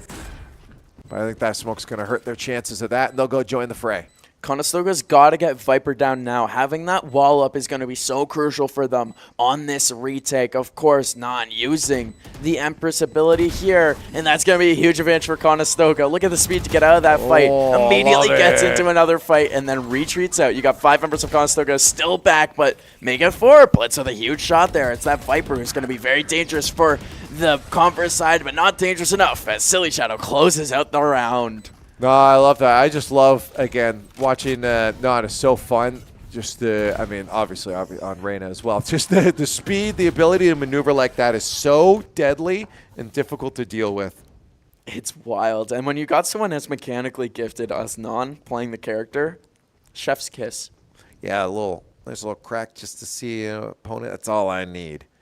It was a siege angle. I'd almost like to call it a little pixel peek. Yeah, one little pixel to look through. And just making it work, able to get the kill on the Sova. They look immediately to go on the A site this time. They faked him out a little on B. This time they're just committing to it and sending all 5 members over. And Kip able to get a kill there with Viper's C ability. That's the first kill of the round going in the favor of Conestoga. Icy gets the next 2. Yeah, good decent hold here for Converse. Definitely making this hard push for the Condors a little bit harder than they maybe were hoping for it to be. The wrong call for the Condors as Converse were set up nice before with that angle held from Willie. And they might be able to take this now.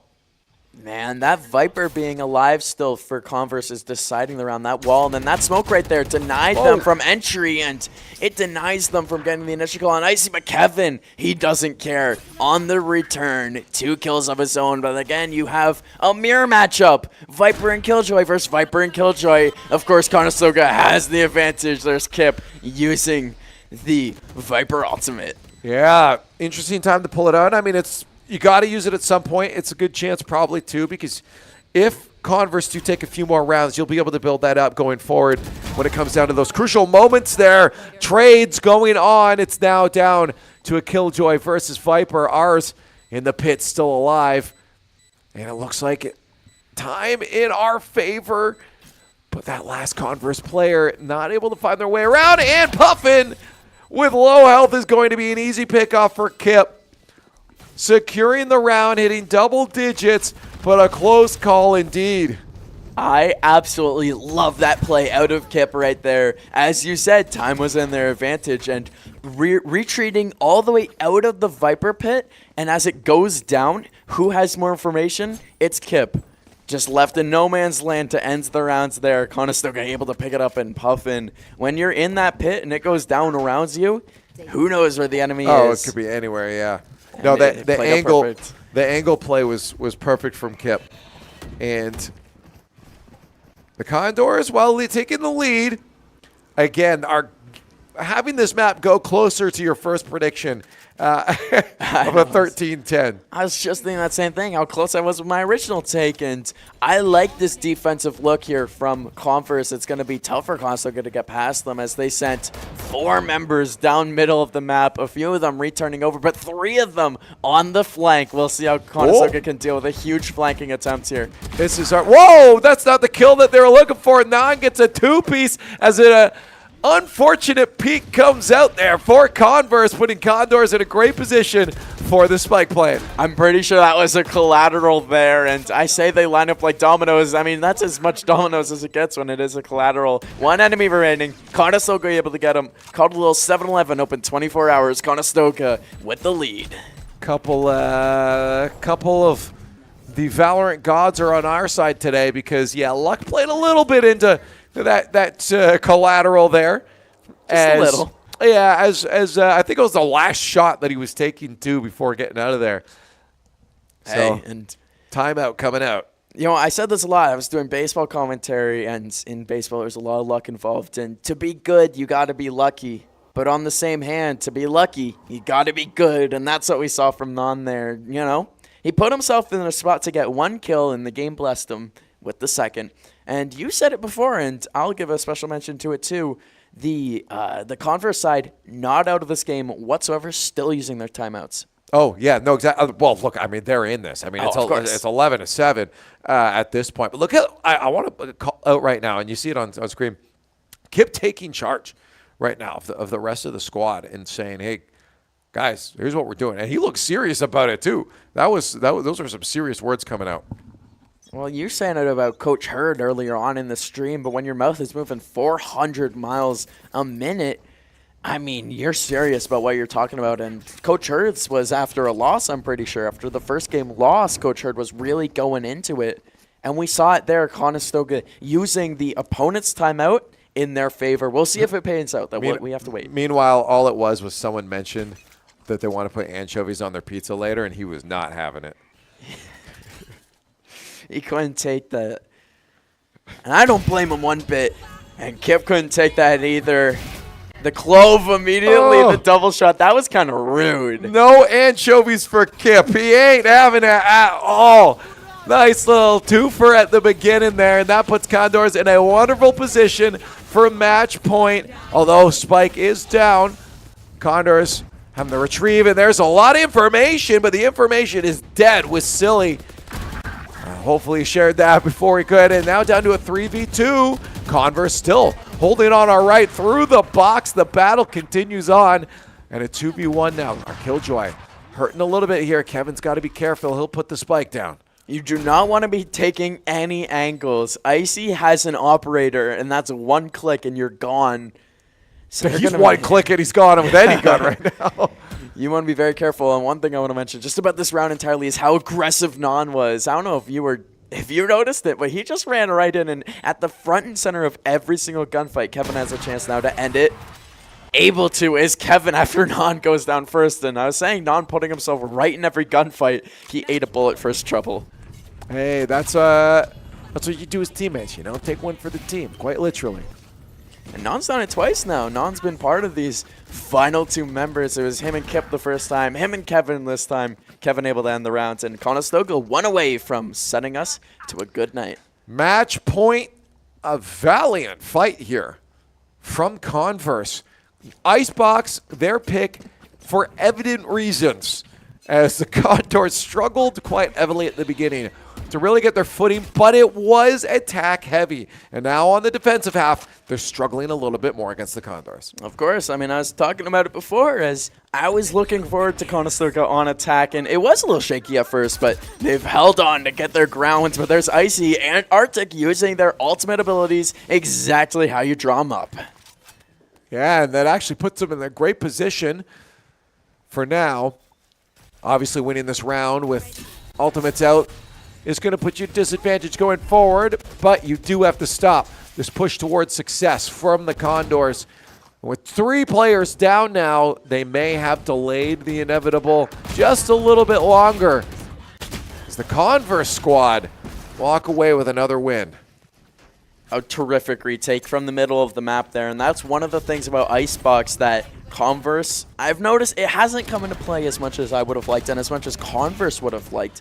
But on their defense, they like sending members down mid and then going back up through B site. And that round was the first round, I think, all game. It worked perfectly. Whatever they talked about in their timeout, I'm pretty sure it was all about that because that was... It couldn't have gone better for them. Conestoga just got eliminated that round. And straight up, that's just game plans, out-game plans. Well, let's see what Condor's answer is now. They'll split to get the info, and then they'll find their way towards sites after. But, yeah, that's early. Very early. You can situationally use that, I feel like, in a much better position. But they're just shutting down A, I guess, for the entire round. Oh, okay.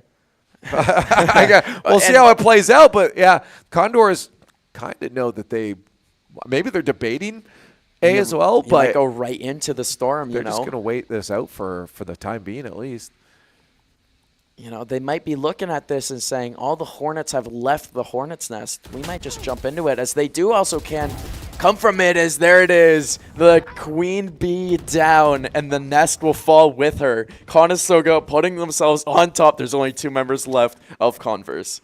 Yeah, that's going to be quite the retake for Converse. This may be all she wrote. As the Condors spike down, info out, players dead, Condors win.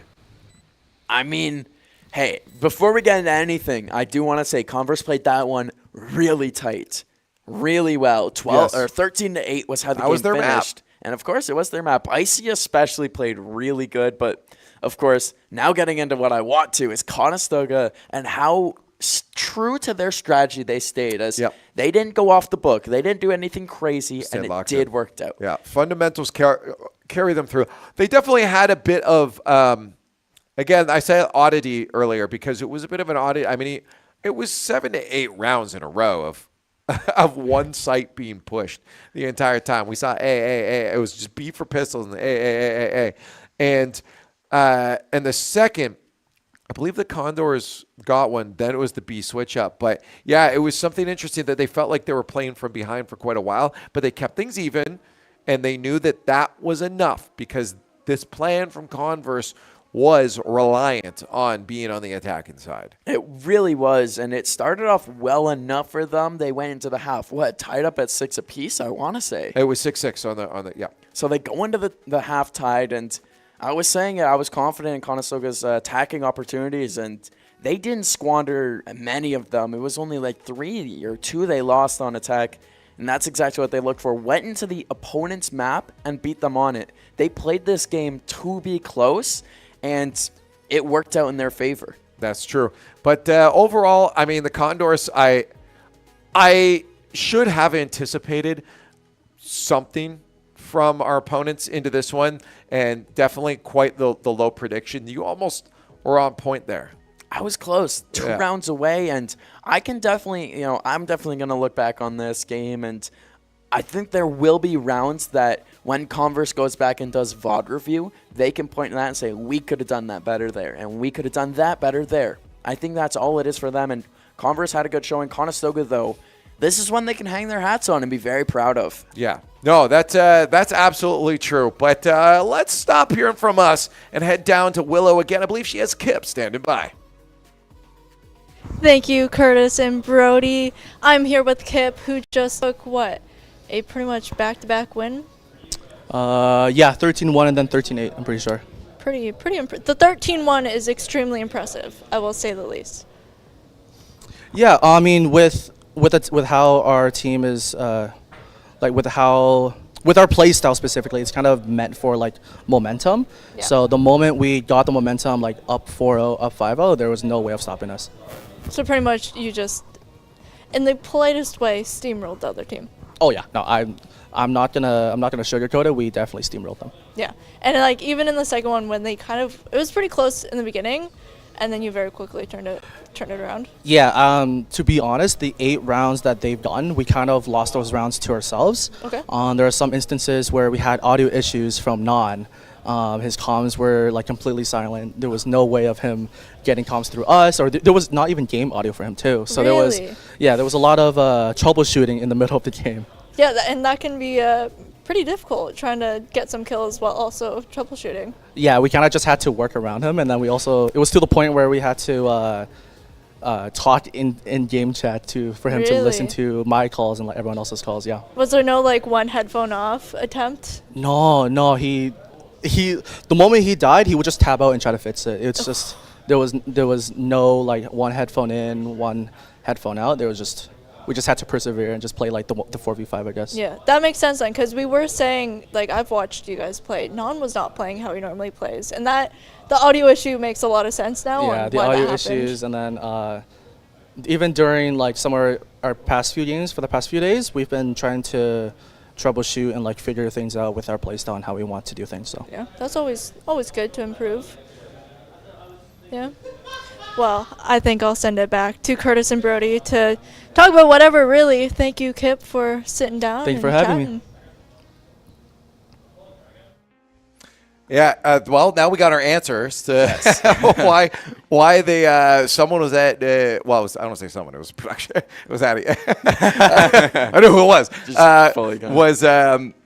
Was at his computer earlier as they were trying to troubleshoot that in the middle of it. And it does make sense. I mean, it felt like we were doing a lot of talking about Silly Shadow, Kip, Kevin, right? It was just, Non was not as prevalent when it comes to a player that generally acts as your entry fragger. Yeah, a lot of the time, and we noticed it in the game too, we even would call it, is that they got, he had really good one-on-one gunfights where he would just hold an angle and shoot when he saw someone. But as soon as a team fight happens where you need to have your ears open, he wasn't as effective. Yeah. So when those one-on-one gunfights, and as the game went on, they tried to put him in as many one-on-ones as it could. Yeah. Unable to do so. And the second game, a lot closer than the first one. I mean, one, because attack went so well for the Converse side, and two, because Conestoga had, a little bit of external difficulties going their way, and they battled through anyways. That's very true. But at the end of the day, I think despite the fact that they were down a player, not down a player, but down a player. Essentially down a player, I'm very curious how that actually plays out in that Icebox match where Converse, respectively, did honestly have a game plan coming into it, being their map pick. I wonder if that does still play out a little more in the Condors' favor. Now, I can't remember if this was on stream or off stream before we went on, but I was talking about how, I'm pretty sure this was on stream, but I was talking about how I would rather use pistols only than not have comms. Yes, you did say that on here, yeah. And then we saw it with no comms. That was what it was, yeah. It didn't matter, though. And that's the best part there, is that I was saying, I think it's harder to play no comms and use the same weaponry. Well, especially when you're reliant on it. I mean, this squad's been playing together and has been reliant on comms for quite some time. To take that away is harder. Now, these are skilled players that, they're going to play ranked. They're used to some fundamentals. Granted, it plays differently. You still can kind of get by because you have a good rapport with this squad. But it definitely throws a wrench into the mix. And, we saw it on display a couple rounds. I mean, the first game, much better for Conestoga, 13-1. And then that second game, we saw the wrenches come out, and Conestoga dealt with them as they came. A very good showing from them.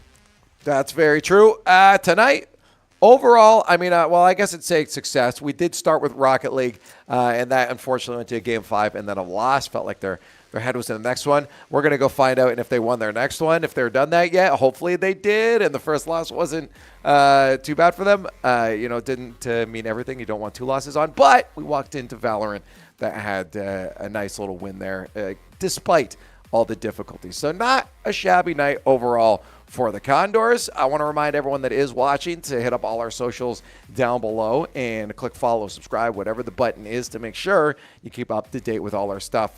Discord as well. If you're at the school, there's a lot of great action in there. People hanging out and playing games too. So, Cove, thank you for joining me tonight. A great night. And before we go, quick thank you to Conestoga itself, Conestoga Students Incorporated, Nike, and Six Sigma. Cool. Thanks a lot, bro. And we'll be back tomorrow at 7 o'clock. We'll see you then.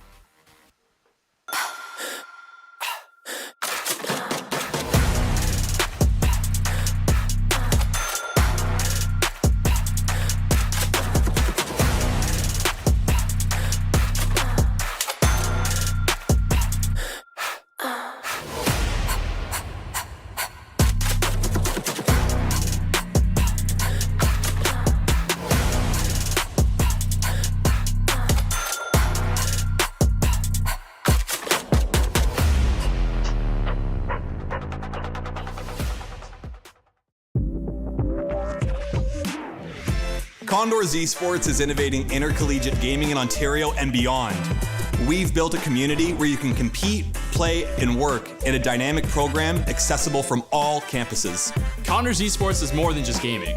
Here, you'll find empowerment and inspiration in state-of-the-art facilities equipped with the latest technologies and unwavering support. We are varsity athletes, turning victories into championships as high-performing gamers. We are relentless, constantly pushing our limits and pursuing excellence through every match.